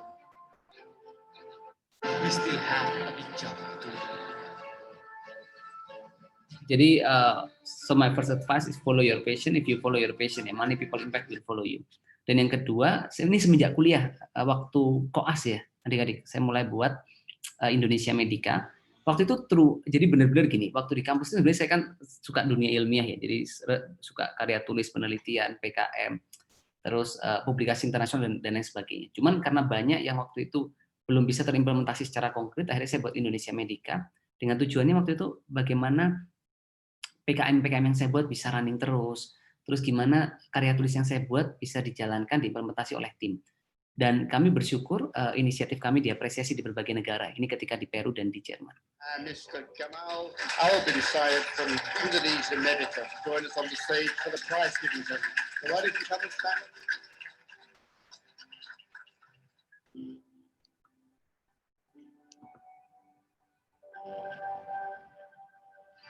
The winner is Savage Clinical Insurance. Congratulations.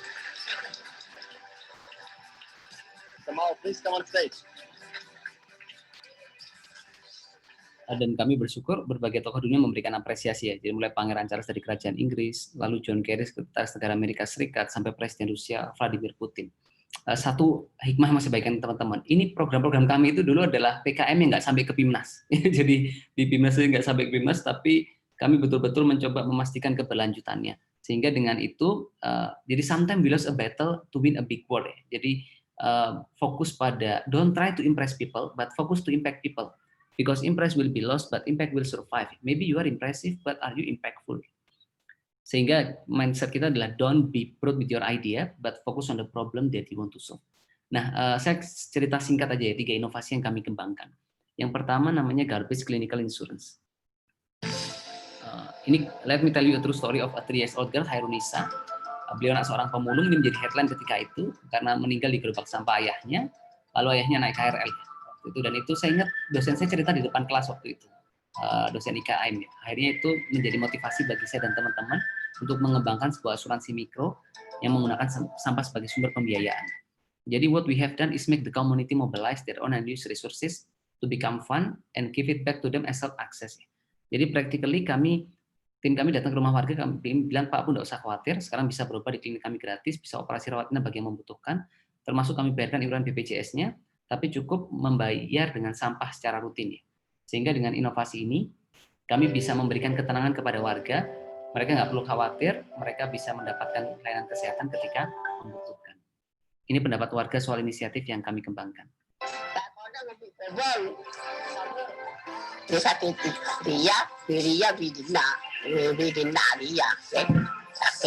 Akan seni sekolah mi pebang pada anuan dia apa kau nyaman?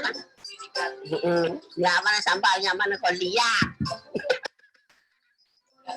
Nyaman lihatnya sampah lihat nyaman. I know I can sell my trash here, so I collect it. Before, I used to throw everything in the street. But now I started to realize that my rubbish could be useful. The pressure, and I need to see a doctor twice a month. I can visit a doctor without paying.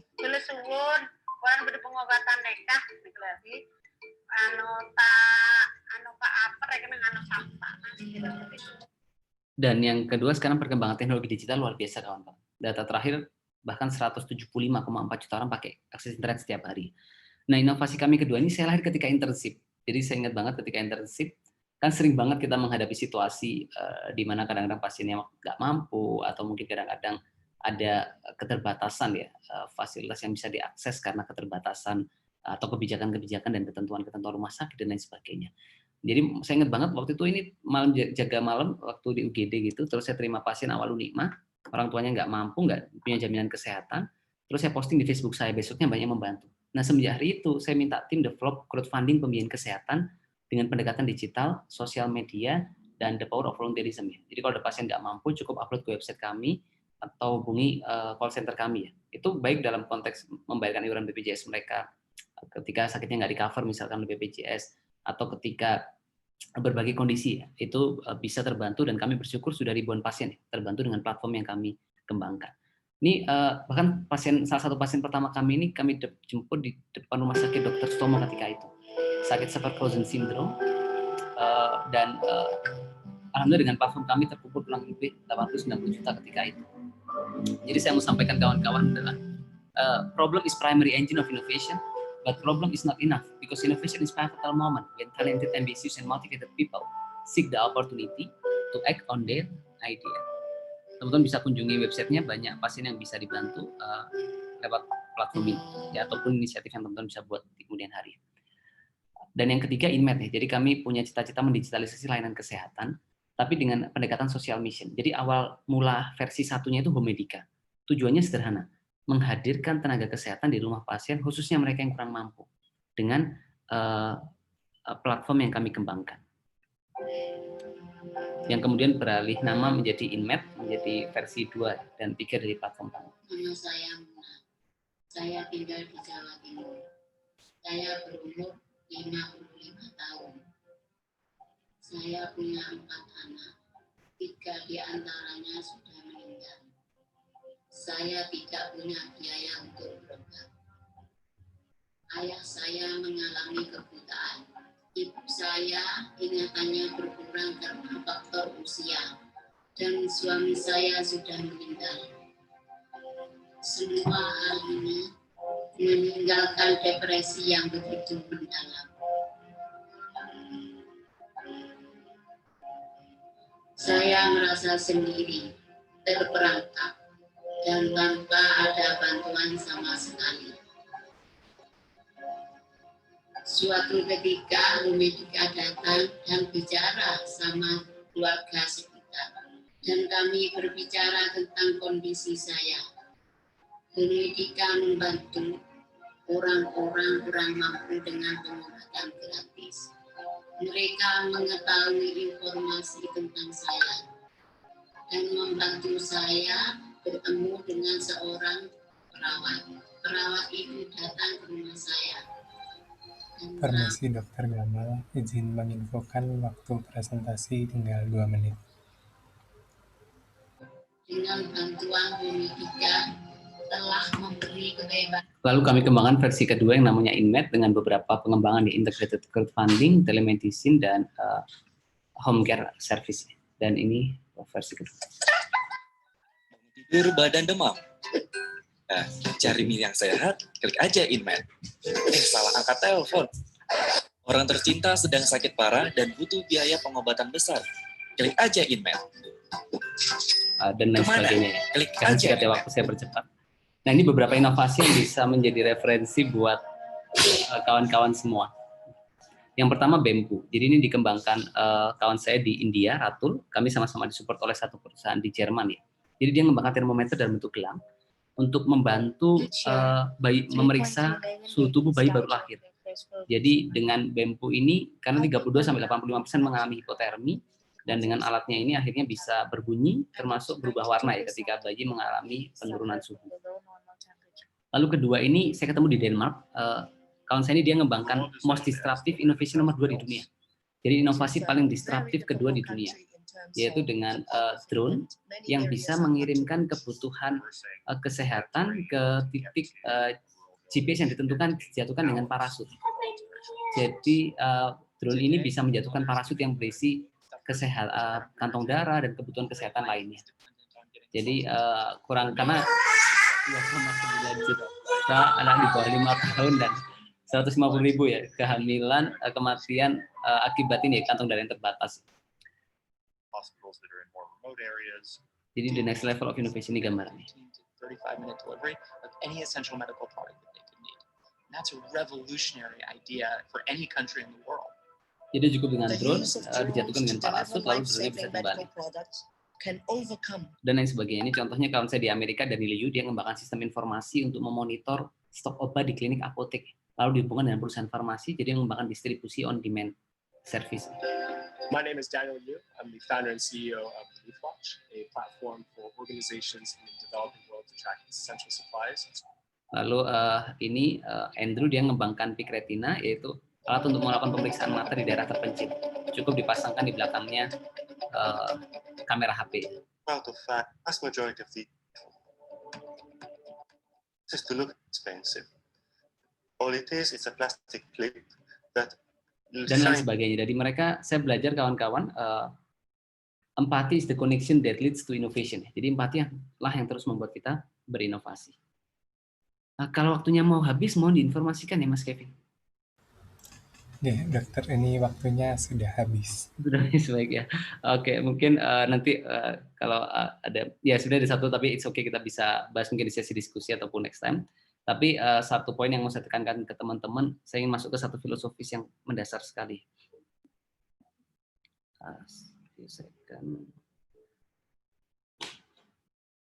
Oke. Jadi coba lihat nama-nama senior kita yang terpasang di nama rumah sakit, ya. Dr. Cipto Mangunkusumo, Dr. Sutomo. Itu kan senior-senior kita yang betul-betul punya dedikasi, pengabdian, penuh ketulusan. Jadi bagi saya ini memberikan teladan kita soal high elite intellectual with big contribution. Jadi Tuhan itu menitipkan rahmatnya dalam tangan-tangan kita. Dengan tangan-tangan ini kita bisa membantu pasien-pasien yang berjuang melawan sakitnya, bahkan dalam keterbatasan finansial mereka. Oleh karena itu mungkin pesan terakhir dari saya buat kawan semua, work hard in silence and let your impact be and success be your noise. Jadi bekerjalah dalam sunyi dan biarkan dampak dan kesuksesan menjadi bisingmu. Terima kasih. Wassalamualaikum warahmatullahi wabarakatuh. Waalaikumsalam warahmatullahi wabarakatuh. Terima kasih banyak kepada Dr. Gamal atas presentasinya yang sungguh menginspirasi. Mungkin semoga teman-teman bisa mengambil banyak pelajaran dari pengalaman hidup beliau. Lalu untuk acara berikutnya akan dilanjutkan dengan sesi diskusi dan tanya jawab bersama para pemateri dan panelis. Sesi ini akan dipimpin oleh moderator, yaitu Dr. Hermanto Trijuwono, spesialis obstetrik ginekologi konsultan, yang kebetulan menjabat sebagai Ketua dari Medical Education Research and Staff Development Unit Universitas Airlangga mulai tahun ini. Kepada Dr. Hermanto, waktu dipersilakan. Terima kasih. Assalamualaikum warahmatullahi wabarakatuh. Waalaikumsalam.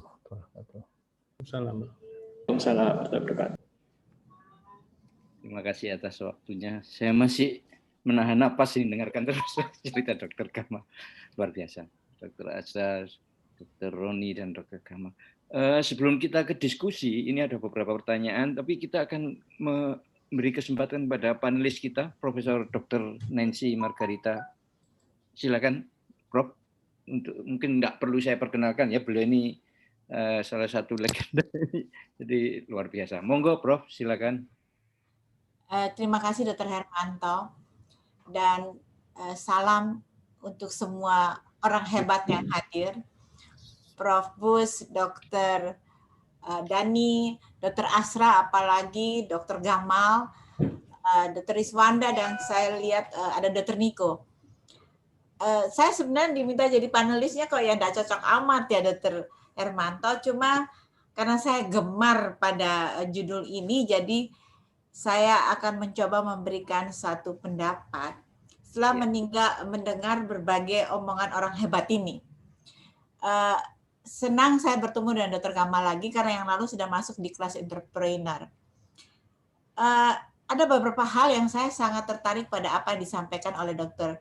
Doni, wakil dekan kita. Dasarnya saya orang pendidikan, sehingga semua itu saya lihat dari perspektif sebagai guru. Yang disampaikan oleh Dr. Asa luar biasa, itu satu teori tentang entrepreneur, tapi saya melihat itu sangat, ini menurut saya Dr. Asra ya, sangat tinggi amat untuk mereka yang nomor satunya mau jadi dokter. Ini sebenarnya kembali ke pertanyaan pada Pak, kita dulu diskusi, seberapa banyak yang kita inginkan mereka tarik dari ilmu entrepreneur ini. Kalau Dr. Gamal itu lebih dekat karena beliau bicara tentang social entrepreneur. Dan itu sangat dekat dengan kemampuan kita sebagai dokter. Saya juga dengar beliau mengatakan tentang altruism. Itu sesuatu yang jarang disebut-sebut zaman sekarang. Altruism sama dengan Mother Teresa itu. Sebagian besar hidupnya diserahkan untuk orang malah. Jadi yang saya ingin komentari terutama kepada Dr. khususnya bukan komentar Dr. Doni. Kalau kita membuat kita punya 300 anak satu kelas. Tidak semua menjadi tokoh yang inspiring seperti Dr. Gamal dan Dr. Asra. Jadi kita harus memberikan satu fondasi saja dalam mindset dan value. Tapi kemudian mereka harus memilih. Dan itu sangat menentukan strategi pendidikan yang kita pilih nanti. Karena tidak mungkin memberikan semua ilmu yang dalam itu pada 300 anak dengan harapan mereka jadi seperti Dr. Asra inginkan. Kalau Dr. Gamal, saya lebih membumi karena lebih dekat pada kejadian sehari-hari. Jadi menurut hemat saya, Dr. Doni, mungkin dalam masa ke depan kalau kita memulai entrepreneur sebagai sesuatu yang menjadi unggulan, itu harus ditetapkan sekali. Mereka mau dapat sebanyak apa ilmu ini. Untuk menjadikan entrepreneur sejati, lebih berat ke arah kanan, atau menjadi dokter, dan itu bahkan ada yang tidak ingin menjadi entrepreneur sama sekali. Ada yang mengatakan kepada saya, Prof, saya jadi biasa-biasa aja. Biasa-biasa tanda petik ya. Ya berpikir mindset mungkin ya lain lagi, tapi mereka maksudnya tidak melakukan satu upaya lain. Jadi kita betul-betul harus, Dr. Asra sudah luar biasa. Ilmunya tuh sudah suhu. Enggak, Prof, itu cuma. Enggak, maksud saya jadi memang melihat kita lain-lain ini, kita harus diangkat begitu tingginya sampai satu keilmuan yang cukup dalam tentang pengertian entrepreneur. Walaupun Mas Rizwanda, saya dengar di kelas entrepreneur saya sudah ada yang bicara tentang business plan, luar biasa. Karena mereka pada dapat satu kali kuliah langsung presentasinya berbunyi business plan. Dan juga ada dokter yang dari kemarin Dr. Asa dengar yang dari kulit yang punya upaya yang luar biasa wanita lagi, cantik lagi. Dokter kulit pula, itu berarti memang dia passionnya dan dia mempunyai bakat untuk berjalan berdua. Nah, yang ingin saya tanyakan pada dokter, sebenarnya ini pertanyaan pada Dr. Gamal, untuk mereka yang lebih seperti altruism, Dr. Gamal di pihak yang mana itu? Apakah begitu atau lebih ke arah profit yang untuk kebaikan dikembalikan atau lebih banyak ke arah 100% altruism? Altruism itu susah loh. Artinya dia tidak ambil apa-apa sama sekali, tapi apakah ada orang Western yang mau begitu di Inggris itu? Luar biasa juga. Bagaimana Dr. Gamal di bagian yang mana, Dok? Iya, ini pertanyaan sulit sekali.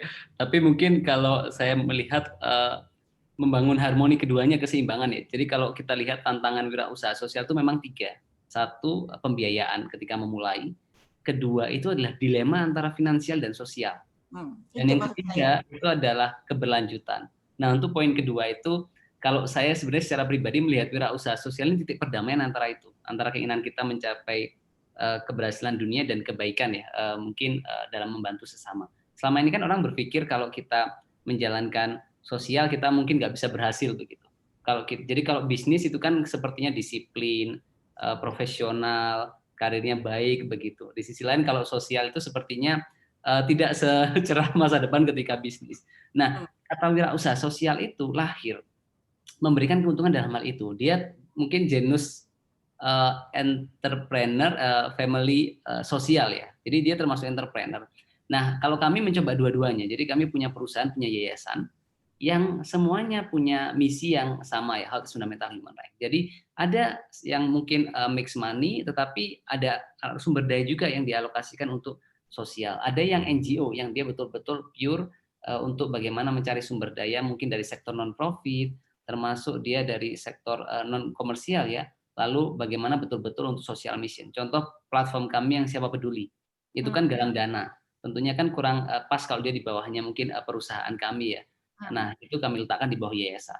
Tapi mungkin platform digital kami yang InMed, dia karena startup lalu terima support pendanaan, investasi dan sebagainya, dia mungkin bisa di bawah perusahaan. Jadi itu mungkin akhirnya kita tidak bingung ya mungkin ya. Akhirnya ketika ada sesuatu yang lebih orientasinya murni sosial diarahkan ke yayasan, lalu kalaupun ke perusahaan itu pun dia betul-betul mensupport yayasan. Jadi perusahaan-perusahaan kami pun akhirnya itu punya komitmen ya untuk bagaimana memperluas dampak dari sosial, dan akhirnya memang at the end ternyata ada satu kelebihan dari Sociopreneur karena kita punya punya aset sosial ini ya, punya kepercayaan publik terhadap inisiatif yang kita kembangkan, sehingga itu juga memberikan respon yang positif terhadap publik sehingga mereka juga mensupport banyak hal sehingga kita bisa berkembang. Tapi kalau mungkin buat kawan-kawan semua khususnya adik-adik ya, itu bisa memilih sebetulnya.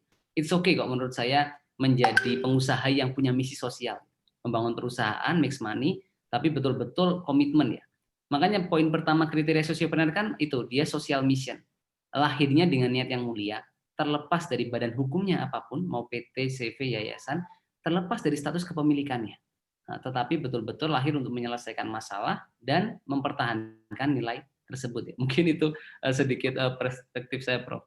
Mungkin bisa ditambahkan. Kita serahkan pada dekanat untuk menyusun dan Merstu untuk menyusun suatu kurikulum yang sangat sesuai untuk mendapatkan. Saya lebih cenderung socialpreneur itu agak tepat untuk kita, lebih cenderung pada dari alam kita sebagai dokter. Ada humanism dan lain-lain ya. Kalau bisnis murni sih memang mendapatkan lebih banyak profit dan mungkin bisa digunakan lagi, cuma dasarnya harus kuat. Demikian, terima kasih Dr. Hermanto. Sudah cukup. Terima kasih banyak. Ya, terima kasih Prof. Menambah wawasan kita. Kita ke panelis berikutnya, Dr. Niko Azhari Hidayat. Ini saya perkenalkan mungkin yang belum kenal, beliau adalah spesialis bedah toraks kardiovaskuler. Beliau ini yang luar biasa, ada founder dan konseptor dari Vascular Indonesia. Ada 3, yaitu Varises Indonesia, Efficient Indonesia, dan Covid Indonesia. Silakan Dr. Niko. Assalamualaikum warahmatullahi wabarakatuh. Assalamualaikum Dr. Hermanto, kemudian Dr. Astra, Prof. Nancy, Margarita, Dr. Gamal yang terhormat. Saya ingin bertanya kepada Dr. Romdoni, karena kita ini kan sedang mempersiapkan mahasiswa, anak didik kita nih. Anak didik kita ini supaya mereka juga tidak canggung dengan istilah entrepreneur gitu. Nah, gimana ya strateginya gitu kira-kira supaya mahasiswa ini tidak terlalu skeptik dengan bahasa bisnis gitu. Hari ini saya di Fakultas Teknologi Maju berbicara tentang bisnis teknologi maju. Itu diberikan oleh dosen yang mengatur. Kok berani bener nama bisnis? Nggak apa-apa sekalian pengantar teknologi maju dikasih nama bisnis. Jadi artinya trennya ini mulai didorong untuk berani bicara tentang bisnis apapun itu, bisnis teknologi maju. Nah, saya rasa FK pun mulai harus didorong untuk lebih berani. Ini mungkin agak lebih berbeda nadanya dengan di Prof. Nancy, bahwa kita memang sisi humanismnya adalah ruangan tersendiri di mana seorang dokter harus sosialnya jauh lebih tinggi gitu. Namun demikian dunia sekarang ini berubah. Ya, artinya apa? Itu kalau kita memandang dari perspektif kita sebagai seorang dokter saja, memang betul akan demikian. Tapi dunia ini sekarang membutuhkan kolaboratif gitu, multidisciplinary. Yang itu yang kemudian ya nanti silakan untuk business development itu orang lain yang bagian MBA-nya gitu. Kemudian untuk teknologinya mungkin CTO-nya mungkin orang dari teknologis mungkin. Nah, kira-kira kalau di FK Dr. Romdoni kita punya apa nih? Kayak di universitas kita punya IPE ya. Nah, kira-kira apa yang bisa meramu jadi gado-gado yang enak gitu untuk mahasiswa kita supaya medical entrepreneurship ini jadi menu yang sehat gitu. Monggo. Ya, terima kasih Dr. Niko atas pertanyaannya. Ya, ini merupakan suatu terobosan bahwa apa yang kita coba usung terkait dengan entrepreneur untuk di awal ini memang bukan kepada entrepreneur yang langsung jadi seperti apa yang dicontohkan oleh Dr. Asra maupun bagaimana tadi Dr. Gamal yang luar biasa. Namun di sini kita masih pada taraf wawasan mereka kita buka dulu. Karena passion-nya mereka mau kemana itu tergantung mahasiswanya. Seperti Prof. Rita tadi sampaikan, kalau kita ke kanan full itu entrepreneur, kita ke kiri penuh itu adalah hanya sebagai dokter yang berpraktek biasa, berpraktek swasta, sebenarnya tidak di rumah sakit dan lain, hanya melayani saja.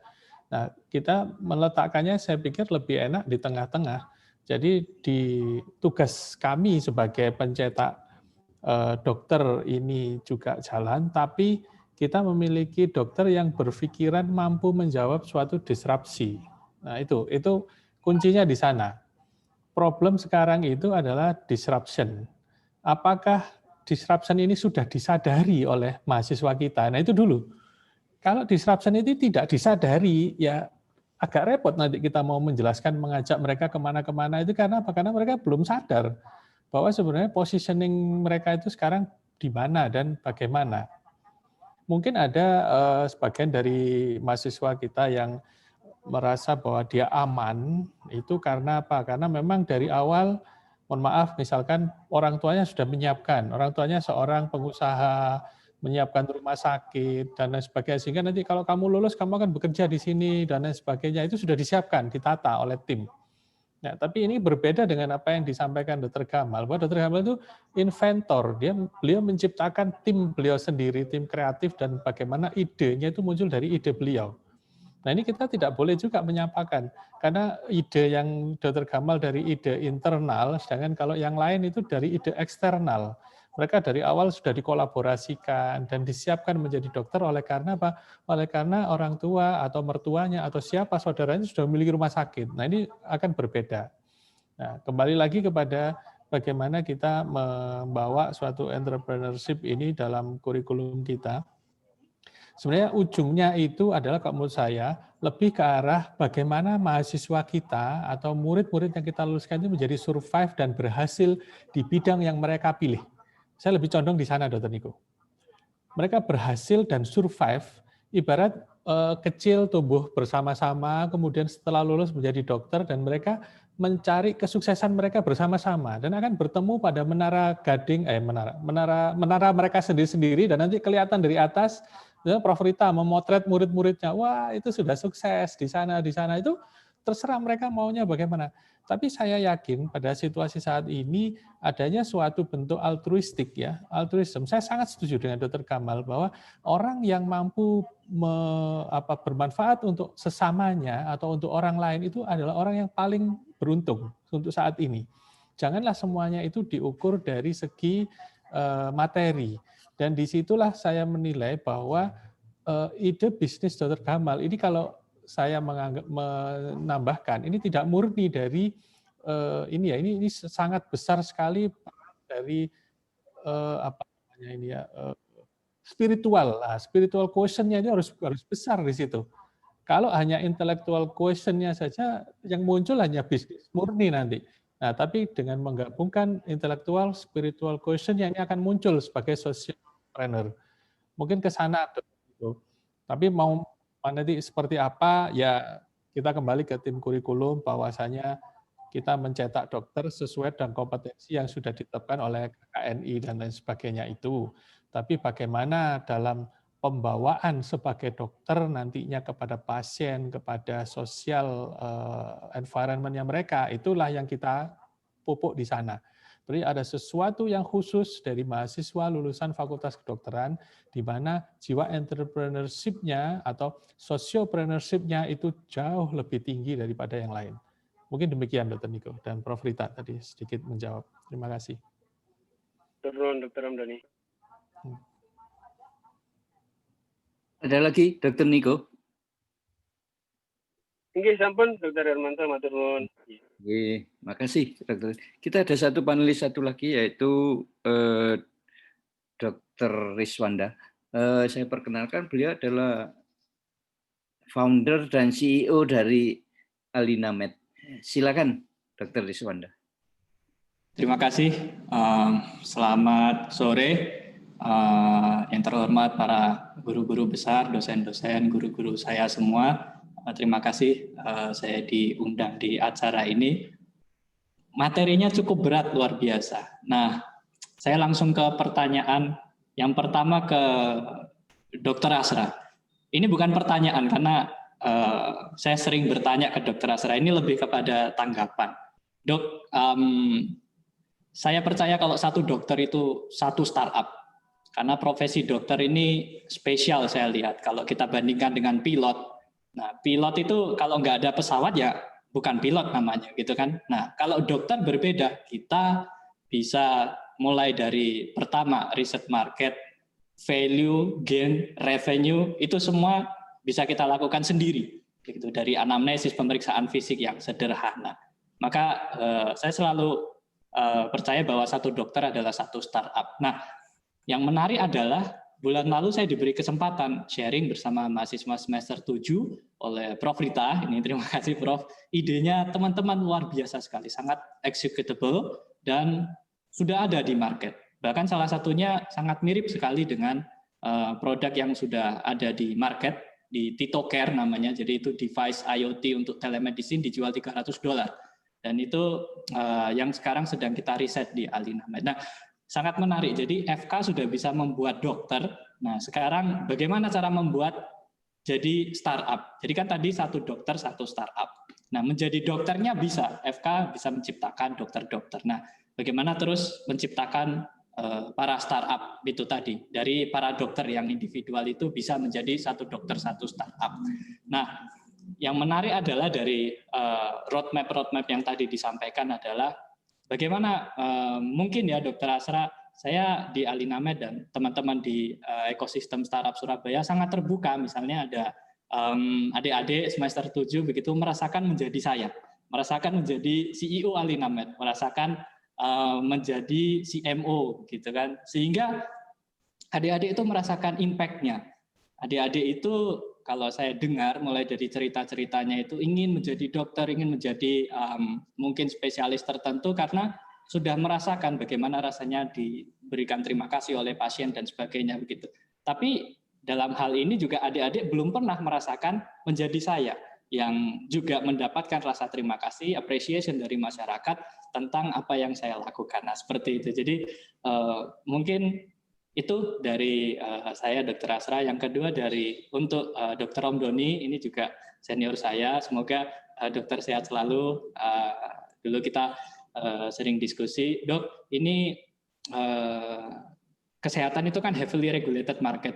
Di dalam seminar-seminar yang kita ikuti di startup kesehatan, banyak startup kita ini tertabrak oleh regulasi. Tertabrak oleh regulasi karena kita lihat regulasi kita di kesehatan ini paling lambat menanggapi disrupsi teknologi. Contohnya yang seperti disampaikan Dr. Asra tadi, telemedicine. Padahal telemedicine itu cost teknologinya itu 0 rupiah bisa. Sudah ada platform open source-nya, tapi sampai sekarang belum diturunkan peraturannya, berapa biayanya yang bisa ditanggung oleh BPJS. Nah, ini hal yang menarik saya kira. Nah, yang kedua adalah waktu saya dulu membuat telemedicine ini kan tidak linear dengan Permenkes, karena inovasi yang saya kerjakan lebih awal daripada undang-undang itu sendiri, dan nanti teman-teman di bawah adik-adik ini juga akan membuat inovasi yang tidak diatur, tidak diregulated oleh undang-undang, bahkan melawan undang-undang kesehatan itu sendiri. Nah, pertanyaan saya kepada Dr. Romdoni adalah bagaimana positioning FK ini bisa menampung atau bisa menjadi penjamin bagi kami dan bagi para adik-adik ini di bawah nanti yang akan membuat ide dan membuat satu konsep-konsep bisnis melalui bisnis plan sederhana yang dibuat itu. Nah, FK bisa menjadi penjamin bahwa yang bersangkutan ini sedang kita incubate, bahwa sekarang belum diatur, ya kita tahu, dan FK akan menjamin misal keamanan atau dalam operasionalnya nanti ke pasien. Nah, sehingga teman-teman ini nanti ada proteksi dan dia PD dalam menggunakan inovasi-inovasinya nanti. Gitu untuk yang Dr. Romdoni dan Dr. Gamal. Dok, selamat sore. Jadi idea is cheap ya Dok ya, idea is cheap, execution matters. Nah, kita melihat ide-ide gagal dan ide-ide bagus gagal, yang berhasil malah yang dilakukan dan unik seperti tadi kasusnya Viagra, gitu kan. Nah, tidak didesain sebagai sebuah Viagra, awalnya obat jantung, malah menjadi efek sampingnya yang menarik. Nah, untuk Dr. Gamal, ini adik-adik saya ini sering bertanya kepada saya bagaimana cara memvalidate idenya. Nah, tadi dari kampus akan membuat kurikulum, dari kurikulum akan lahir bisnis model, dari bisnis model nanti akan di-training di kampus, dijamin, ini begini, kita jamin di kampus begitu kan. Nah, sekarang bagaimana cara memvalidate sebuah bisnis plan atau sebuah produk dari kesehatan, karena kesehatan ini kan unik, dia spektrumnya legalnya sangat luas sekali dan jadi barrier to entry. Nah, bagaimana pengalaman Dr. Gamal waktu membuat klinik sampah saja contohnya, berapa lama validation yang dibutuhkan, bagaimana cara validation tercepat yang Dr. Gamal tahu, dan apa saja pitfall-pitfall yang bisa Dr. Gamal share untuk nanti para adik-adik saya, para mahasiswa di Fakultas Kedokteran Universitas Airlangga ini tidak melalui hal yang sama, tidak run through the same problem. Jadi dia bisa lebih cepat, nah, sesuai dengan prinsip startup yang habis start, dia langsung up revenue. Terima kasih. Terima kasih. Mungkin pertanyaan pertama ya, Dr. Hermanto izin ya. Ya silakan, Pak. Wah, ini sudah lama tidak ketemu Riswanda ya. Lain sekarang ngomongnya. Jadi mungkin saya sampaikan, Riswanda ini saya mengikuti sejak awal para senior kan. Rapat-rapatnya itu di AMEC dulu ya. Jadi rapatnya beliau ini di AMEC dan saya selalu diundang bikin startup ini. Jadi saya tahu dari awal gitu.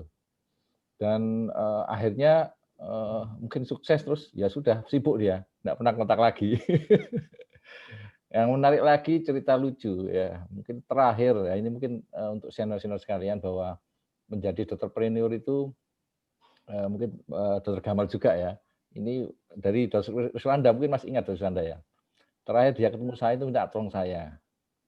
Soalnya orang tuanya nggak setuju dia. Dia titip saya, Dok, kalau orang tua saya tidak setuju, mohon dokter mau ya menasehati gitu orang tua. Saya bilang gitu. Ya, karena pada satu saat dia harus memilih Riswanda itu. Sebelum pertemuan itu dia ke saya lagi, waktu di kantor Dasaraf ya. Dok, saya bingung, saya mau jadi dokter apa dokter mau jadi bisnis ini gitu. Padahal dia belum internship ya, belum internship kamu ya. Belum. Ya, jadi dia sebenarnya tidak jadi dokter sekarang, tidak bisa praktek. Nah, saya selalu bilang kalau mau menjadi sesuatu harus fokus. Kalau kamu menjadi dokter ya dokter, kalau mau kamu terjun ke dunia ini ya fokus gitu. Akhirnya ternyata memang dia milih tidak menjadi dokter sungguhan gitu ya. Ini contoh seandainya yang saya mengikuti dari awal dan alhamdulillah sukses beliau ya. Kembali ke pertanyaan itu, jadi memang sejak awal dekan kita Prof. Bus itu sudah memikirkan itu dan akhirnya kurikulum yang kita bentuk di FK itu mengundang semua alumni kan, termasuk Riswanda kita undang ya, saya undang ya di grup itu ya. Maksudnya nanti memang ada suatu saat sudah dibikin oleh Dr. Hermanto itu ada coaching itu, proses coaching Dr. Riswanda. Coaching. Memang kita sulit menentukan waktu gitu ya, tapi akhirnya kita akan memasukkan itu di dalam pengajaran kita. Dan ada waktu sekitar lebih dari 4 minggu ya, Dr. Hermanto tidak salah itu ada coaching dan itu rencananya kita akan melibatkan alumni. Memang setelah kita renungkan itu memang yang pertama adalah kita akan membuat entrepreneurial mindset. Jadi pertama itu mindset itu yang kita tekankan di mahasiswa S1 memang gitu ya. Ini yang kita godok. Ada sesuatu yang bersifat entrepreneurial action ya, mulai dari idea ya, value creation ya sampai value execution itu waktunya kan sangat mepet kalau di S1 itu ya, sehingga mungkin setelah itu dia memilih untuk value execution-nya, tapi value idea atau creation idea itu harus kita bina mulai itu. Lain pada saat residensi ya, mungkin ini Dr. Ramdhani juga ya. Jadi di waktu di residensi itu kita bisa melakukan entrepreneurial action sebenarnya. Nah, itu Dr. Hermanto mungkin sudah kita rundingkan. Jadi dengan membuat mereka itu selain membuat mindset entrepreneurial, juga entrepreneurial action-nya bisa dijalankan dengan riset itu. Jadi kita harus membuat riset inovatif oleh residen. Ya, itu terserah residennya dalam bentuk ke arah social value ke masyarakat community atau dalam bentuk creation untuk alat kesehatan, penemuan invention macam-macam yang inovatif, intinya memperbaiki health services.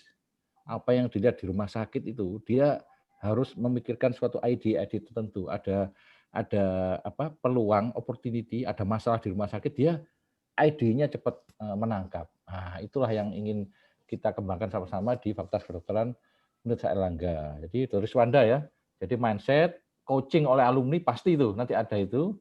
Kemudian juga memang ada sedikit apa yang bisa kita lakukan dengan entrepreneurial action, yaitu dengan riset-riset atau ide-ide inovatif, terutama di residen yang memang waktunya memang untuk itu banyak dan bisa melihat masalah di rumah sakit. Mulai dari masalah administrasi, hubungan dokter pasien, sampai masalah resep, macam-macam itu kan sudah dilihat ya Dr. Riswanda ya. Banyak problem, opportunity di sini banyak. Terima kasih, itu yang bisa saya sampaikan. Mungkin nanti bisa ditambah oleh Dr. Gamal atau Dr. Ramdhani. Terima kasih. Assalamualaikum warahmatullahi wabarakatuh. Waalaikumsalam warahmatullahi wabarakatuh. Silakan Dr. Gamal ya. Oke, baik. Terima kasih. Saya mau izin menyapa Dr. Asra tadi. Jadi mungkin saya akan coba masuk dalam 3 poin ini, pertanyaan menarik sebenarnya. Jadi ideation ya atau validasi ide itu sebetulnya satu rangkaian dari beberapa rangkaian awal yang teman-teman perlu lakukan secara praktis dalam memulai inisiatif. Dan memang di sisi kedokteran itu ada sebuah tantangan. Saya mungkin sedikit menjawab pertanyaan ini dalam satu gambaran ya, paparan yang masalah teman-teman hadapi dan gimana secara grounded ya teman-teman bisa memulai. Jadi contoh kalau di survei ini, apa sih tantangan ketika mulai? 23% itu keterbatasan sumber finansial. Jadi kalau itu menjadi tantangan banyak dari teman-teman ketika memulai inisiatif. Oleh karena itu ketika kita bicara pengembangan tentunya perlu ada upaya fasilitasi ya, bukan hanya dalam konteks coaching, tapi juga memungkinkan even untuk mendapatkan pendanaan. Dan buat adik-adik khususnya mungkin teman-teman yang memulai inisiatif, kalau mungkin teman-teman bertanya, dok saya punya ide nih, tapi saya nggak ada modal, gimana caranya? Ya, pertama kalau kita punya dana pribadi, syukur-syukur bisa kita pakai. Kalau nggak ada bisnis competition banyak di luar sana. Ada ribuan yang adik-adik bisa akses untuk memulai inisiatif ya. Lalu ketiga itu crowdfunding. Jadi ada platform-platform galang dana yang bisa dipakai sekarang seperti kitabisa.com, Simply Giving. Lalu ada juga crowdlending. Crowdlending ini dia seperti crowdfunding, tapi dananya dikembalikan dia sudah mulai banyak platformnya di Singapura, ada di Malaysia, termasuk di Indonesia sudah mulai ada. Termasuk ada inkubator seperti kami punya impact inkubator namanya. Ada juga angel investor dan venture kapitalis, jadi orang yang invest atau perusahaan yang investasi. Dan ini sangat aksesibel. Jadi saya mau sampaikan tidak ada alasan lagi ya keterbatasan modal sebagai alasan tidak memulai. Ada mungkin puluhan ribu, ratusan ribu startup di luar sana yang dimulai tanpa dana pribadi. Dan kami di Indonesia Medica membuktikan kita reach puluhan ya pendanaan dari internasional, mulai dari Amerika Serikat. Tahun ini kami dapat dari Meksiko, lalu dari Peru. Di Jerman tuh 2 pendanaan kami dapat dari Siemens Stiftung, lalu dari Boehringer Ingelheim dan lain sebagainya. Jadi itu yang pertama. Lalu kedua, mungkin ada pertanyaan sebenarnya di kolom chat juga yang mungkin juga menyambung dengan pertanyaan Dr. Riswanda ya soal failed ya. Why startup failed? Jadi ada pertanyaan kenapa banyak startup gagal? Jawabannya 42% adalah no market need. Jadi dia mengembangkan sesuatu yang orang lain nggak butuhkan, orang lain nggak inginkan, dan orang lain nggak harapkan. Baru 29% run out of cash, kehabisan uang, 23% not the right thing. Oleh karena itu kalau kita bicara pengembangan itu ada 3 poin penting dalam konteks ini ya, supaya kita mengembangkan sesuatu yang market need, yaitu founder product market fit. Jadi pertama adalah product market fit. Bagaimana produk kita itu mampu memberikan nilai tambah kepada pasar, memuaskan pasar, termasuk menjadi solusi bagi penggunanya. Nah, ada 2 hal lain yang orang sering lupa bahas, kadang-kadang fokus ke product market fit tapi nggak bahas founder product fit, yaitu kecocokan, kesukaan kita, keyakinan kita ya terhadap produk yang kita kembangkan. Itu juga penting. Jadi lalu yang ketiga adalah founder market fit. Makanya kenapa kita dokter baiknya di sektor kesehatan itu karena faktor founder market fit. Jadi apakah founder itu memiliki pre-existing knowledge, kompetensi, jaringan, reputasi, kredibilitas, latar belakang, lalu itu memberikan kesempatan dia untuk masuk ke market. Kadang-kadang produknya market fit. Dia suka sama produk, tapi jadinya dia bukan orang yang tepat gitu untuk mengembangkan itu karena bukan di bidang itu. Itu yang kedua. Dan memang lalu dalam konteks ideation tadi ada beberapa hal yang bisa dipakai. Pertama, mungkin untuk adik-adik mahasiswa bisa baca bukunya Eric Ries tentang Lean Startup. Itu akan membantu kita, tadi sampaikan Dr. Riswanda, validated learning. Jadi begini, ada orang yang menghabiskan bertahun-tahun usianya untuk mengembangkan ide yang ternyata tidak memberhasilkannya. Oleh karena itu, ide itu kan hipotesa, perlu divalidasi di awal.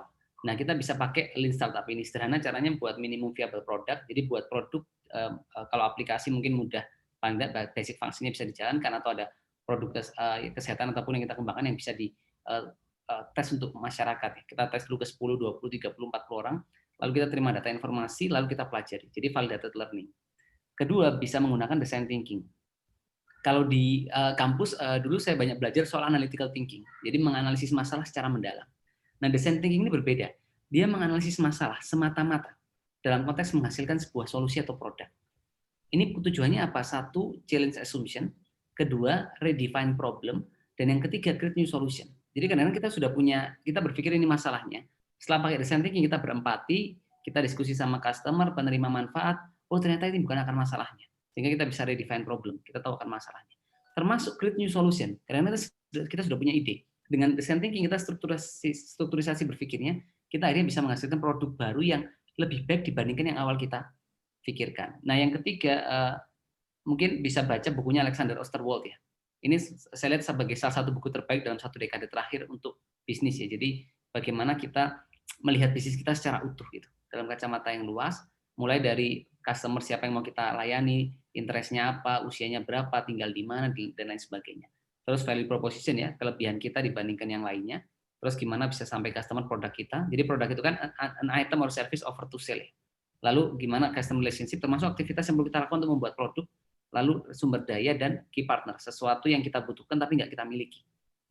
Nah, ini menjadi penting. Dan di dunia kedokteran sendiri memang ada tantangan karena ada 3 tulisan menarik ini untuk entrepreneur di bidang kesehatan dan mungkin agak sedikit memberikan autokritik buat kita semua ya. Jadi pertama, penelitian ini dari ini. Jadi ini tulisan di Harvard Business Review. Why innovation in healthcare is so hard? Jadi faktornya salah satunya karena playernya kita workload-nya berlebih, beban kerjanya berlebih. Terus kedua, masalah funding yang lebih sulit dibandingkan sektor yang lain. Lalu ketiga, kebijakan yang tadi disampaikan Riswanda yang kadang-kadang nggak kompatibel dengan inovasi kita. Itu kami di asosiasi, ada asosiasi Healthtech ID, mungkin Mas Riswanda udah gabung juga mungkin.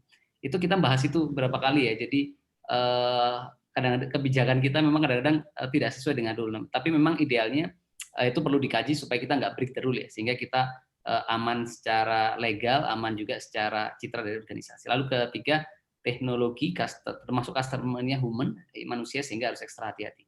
Nah, yang terakhir ini yang benar-benar sangat mengkritik sekali nih. Jadi penelitiannya begini, dia menemukan penelitian ternyata perusahaan yang dipimpin dokter resiko gagalnya 4 kali lipat lebih besar dibandingkan yang bukan dokter ya. Jadi penelitian ini gini, why doctors can be good at inventing but bad for innovation. Jadi dianggap profesi kita ini pandai berinvensi tapi susah berinovasi. Salah satunya karena berbagai hal tadi ya, sehingga itu menjadi challenge, tantangan untuk bagaimana memang bisa mendorong ya atau menjawab pertanyaan ini, menjawab evaluasi terkait kenapa dokter itu berinvensi tapi kita susah berinovasi. Itu mungkin beberapa hal yang penting, dan mungkin buat adik-adik mahasiswa kalau saya lihat sih yang paling penting begini. Start where you are, use what you have, do what you can. Jadi segeralah memulai, di situ adik-adik akan belajar. Kan ada teori entrepreneur, ada skill entrepreneur, ada taktik entrepreneur. Sehingga betul-betul kita mencoba mempelajari secara practically, di situ kita akan belajar banyak hal yang sehingga bisa memberikan manfaat. Mungkin itu sedikit dari saya, semoga bisa menjawab pertanyaan Dr. Riswanda. Terima kasih. Terima kasih, Dr. Gamal. Kita masih ada waktu berapa, Pak Kevin ini? Sebentar, tadi ada pertanyaan untuk saya, belum saya jawab ya, tadi. Ya betul, memang. Jadi kalau masih ada waktu ya, monggo ada pertanyaan 3 untuk Dr. Gamal sudah dijawab sebagian, kemudian 3 untuk Pak Asra, terus 2 untuk umum, 1 untuk Dr. Romdoni ya. Silakan, Dok. Ya, tadi terkait dengan bagaimana apakah kita bisa melindungi atau memberikan garansi bahwa apa yang di invention oleh mahasiswa kita itu akan dapat dilaksanakan atau diaplikasikan. Saya kira untuk ke arah sana, memang kita di profesi kedokteran itu ada regulasi yang mengatur bagaimana praktek dunia kedokteran. Terus yang kedua, kita juga memiliki hal yang disebut dengan ethics ya. Nah, ethics ini memang gampang-gampang susah. Bagaimana kita menggunakan atau berlindung di balik etik. Nanti misalkan ya seperti kita ketahui sekarang tentang telemedicine aja. Telemedicine itu kalau misalkan itu tidak direkam, itu nanti bagaimana kalau mau evaluasi ulang, misalkan demikian. Kalau itu direkam, nanti bagaimana kita mau memberikan istilahnya gitu, kalau seandainya jatuh ke orang lain, nanti ini rahasia kedokterannya akan bocor dan sebagainya. Ini perlu ada regulasi, dan itu regulasi yang belum terjawab hingga saat ini. Saya kira dengan banyaknya inventor yang akan muncul dari Fakultas Kedokteran Erlangga, maka kita dapat memberikan support atau sumbangan ide untuk dibahas menjadi permasalahan di tingkat regulator yang ngatur tentang peraturan-peraturan tersebut, Dr. Riswanda. Sehingga dengan itu mungkin harapan saya ya dari UNER sendiri banyak yang akan duduk di sana. Karena apa? Karena kita sebagai inventornya banyak. Tapi bagi Fakultas Kedokteran Universitas Erlangga, kita dengan senang hati akan menjaga atau kita akan melindungi lah anak-anak didik kita dengan ini. Dan seperti kita punya tramed ya, keterampilan medik, itu bisa masuk di situ. Apa yang menjadi temuan-temuan dari inventor-inventor muda kita bisa diimplementasikan di sana. Kan itu terkait bagaimana pemeriksaan, bagaimana ini kan masih belum ada ini ya aturan, karena kita menggunakan pasien coba, orang yang tidak benar-benar sakit seperti itu ya. Ini kan tidak ada masalah kita mau lakukan itu. Mungkin kedepannya kami insya Allah akan mengarahkan pada ya semacam kita tidak akan mengucilkan atau memberikan stigma jelek. Kita akan mewadahi seluas-luasnya bagi inventor yang ada di FK UNIR. Demikian Dr. Riswanda, terima kasih. Oke, karena waktunya habis ya saya kira. Kalau lihat dari jadwal ya, saya mohon waktu 2 menit untuk merangkum ya. Saya tidak bisa jawab yang lain, waktunya tidak ada. Yang nomor 1 dari Dr. Asra, luar biasa sekali. Beliau menjelaskan adanya opportunity, disruptive, dan taking risk yang mungkin harus dikompromikan dengan keamanan di kedokteran kan yang nomor 1 aman, nomor risiko paling kecil. Nah, itu harus dikompromikan itu. Kemudian saya tertarik dengan quote-nya Alan Greenspan ya. Jadi kita tidak boleh bertindak dengan logika masa lalu ya. Itu yang penting sekali. Kemudian Dr. Ahmad Romdoni mendefinisikan adanya social entrepreneurship sebagai kegiatan yang reaktif, inovatif untuk menjawab tantangan di bidang kedokteran. Kemudian mengingatkan juga bahwa selalu ada regulasi dan etika di kedokteran itu. Ada 5 tantangan, lack of mindset, dan seterusnya. Dr. Gamal kemudian dengan adanya dimulai dengan teori, kemudian pengalaman beliau, yang menarik ada 6 kriteria, 9 jenis social entrepreneur. Kemudian saya sangat dengan ikigai-nya dari Jepang ini ya, ikigai yang disandingkan dengan Harvard itu yang dengan pleasure, strength, dan meaning ya. Jadi yang menarik perlu diingat adalah yang penting ada inovasi dan inspirasi yang bisa membawa impact, bukan membuat impress saja tapi membuat impact. Dan ada beberapa pertanyaan dari Prof yang makin menjelaskan. Mudah-mudahan bermanfaat untuk semua.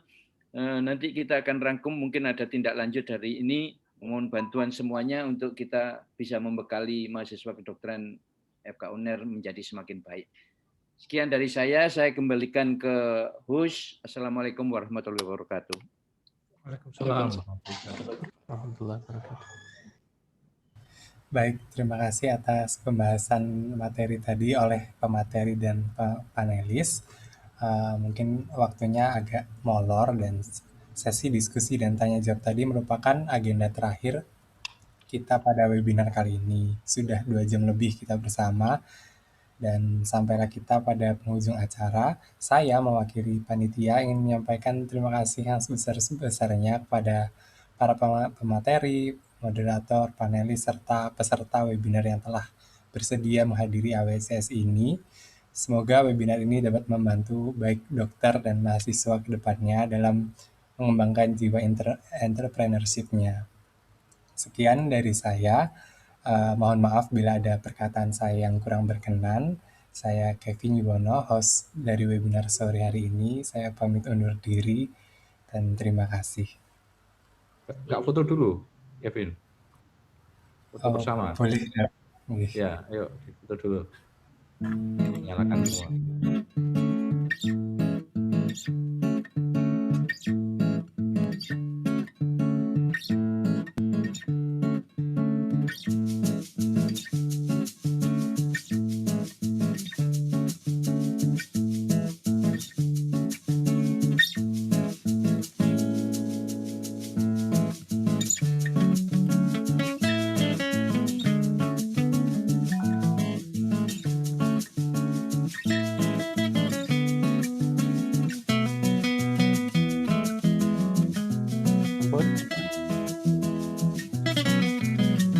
Sudah, Dr. Asra?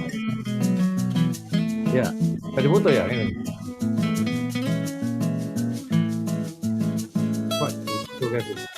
Sudah ya? Sudah ya? Oke. Oh ya. Iya. Tadi nunggu screen-nya selesai. Ini saya foto. Oke, ayo. 1, 2, 3. Sudah, dokter. Wih. Oke, terima kasih Dr. Gamal ya. Assalamualaikum. Terima kasih semuanya. Manto. Niko, terima kasih Niko. Ya, Mas Niko ini harus masuk ini. Idenya biar jelas ya. Pada, gimana kabarnya ini? Nggak pernah nongol lagi nih.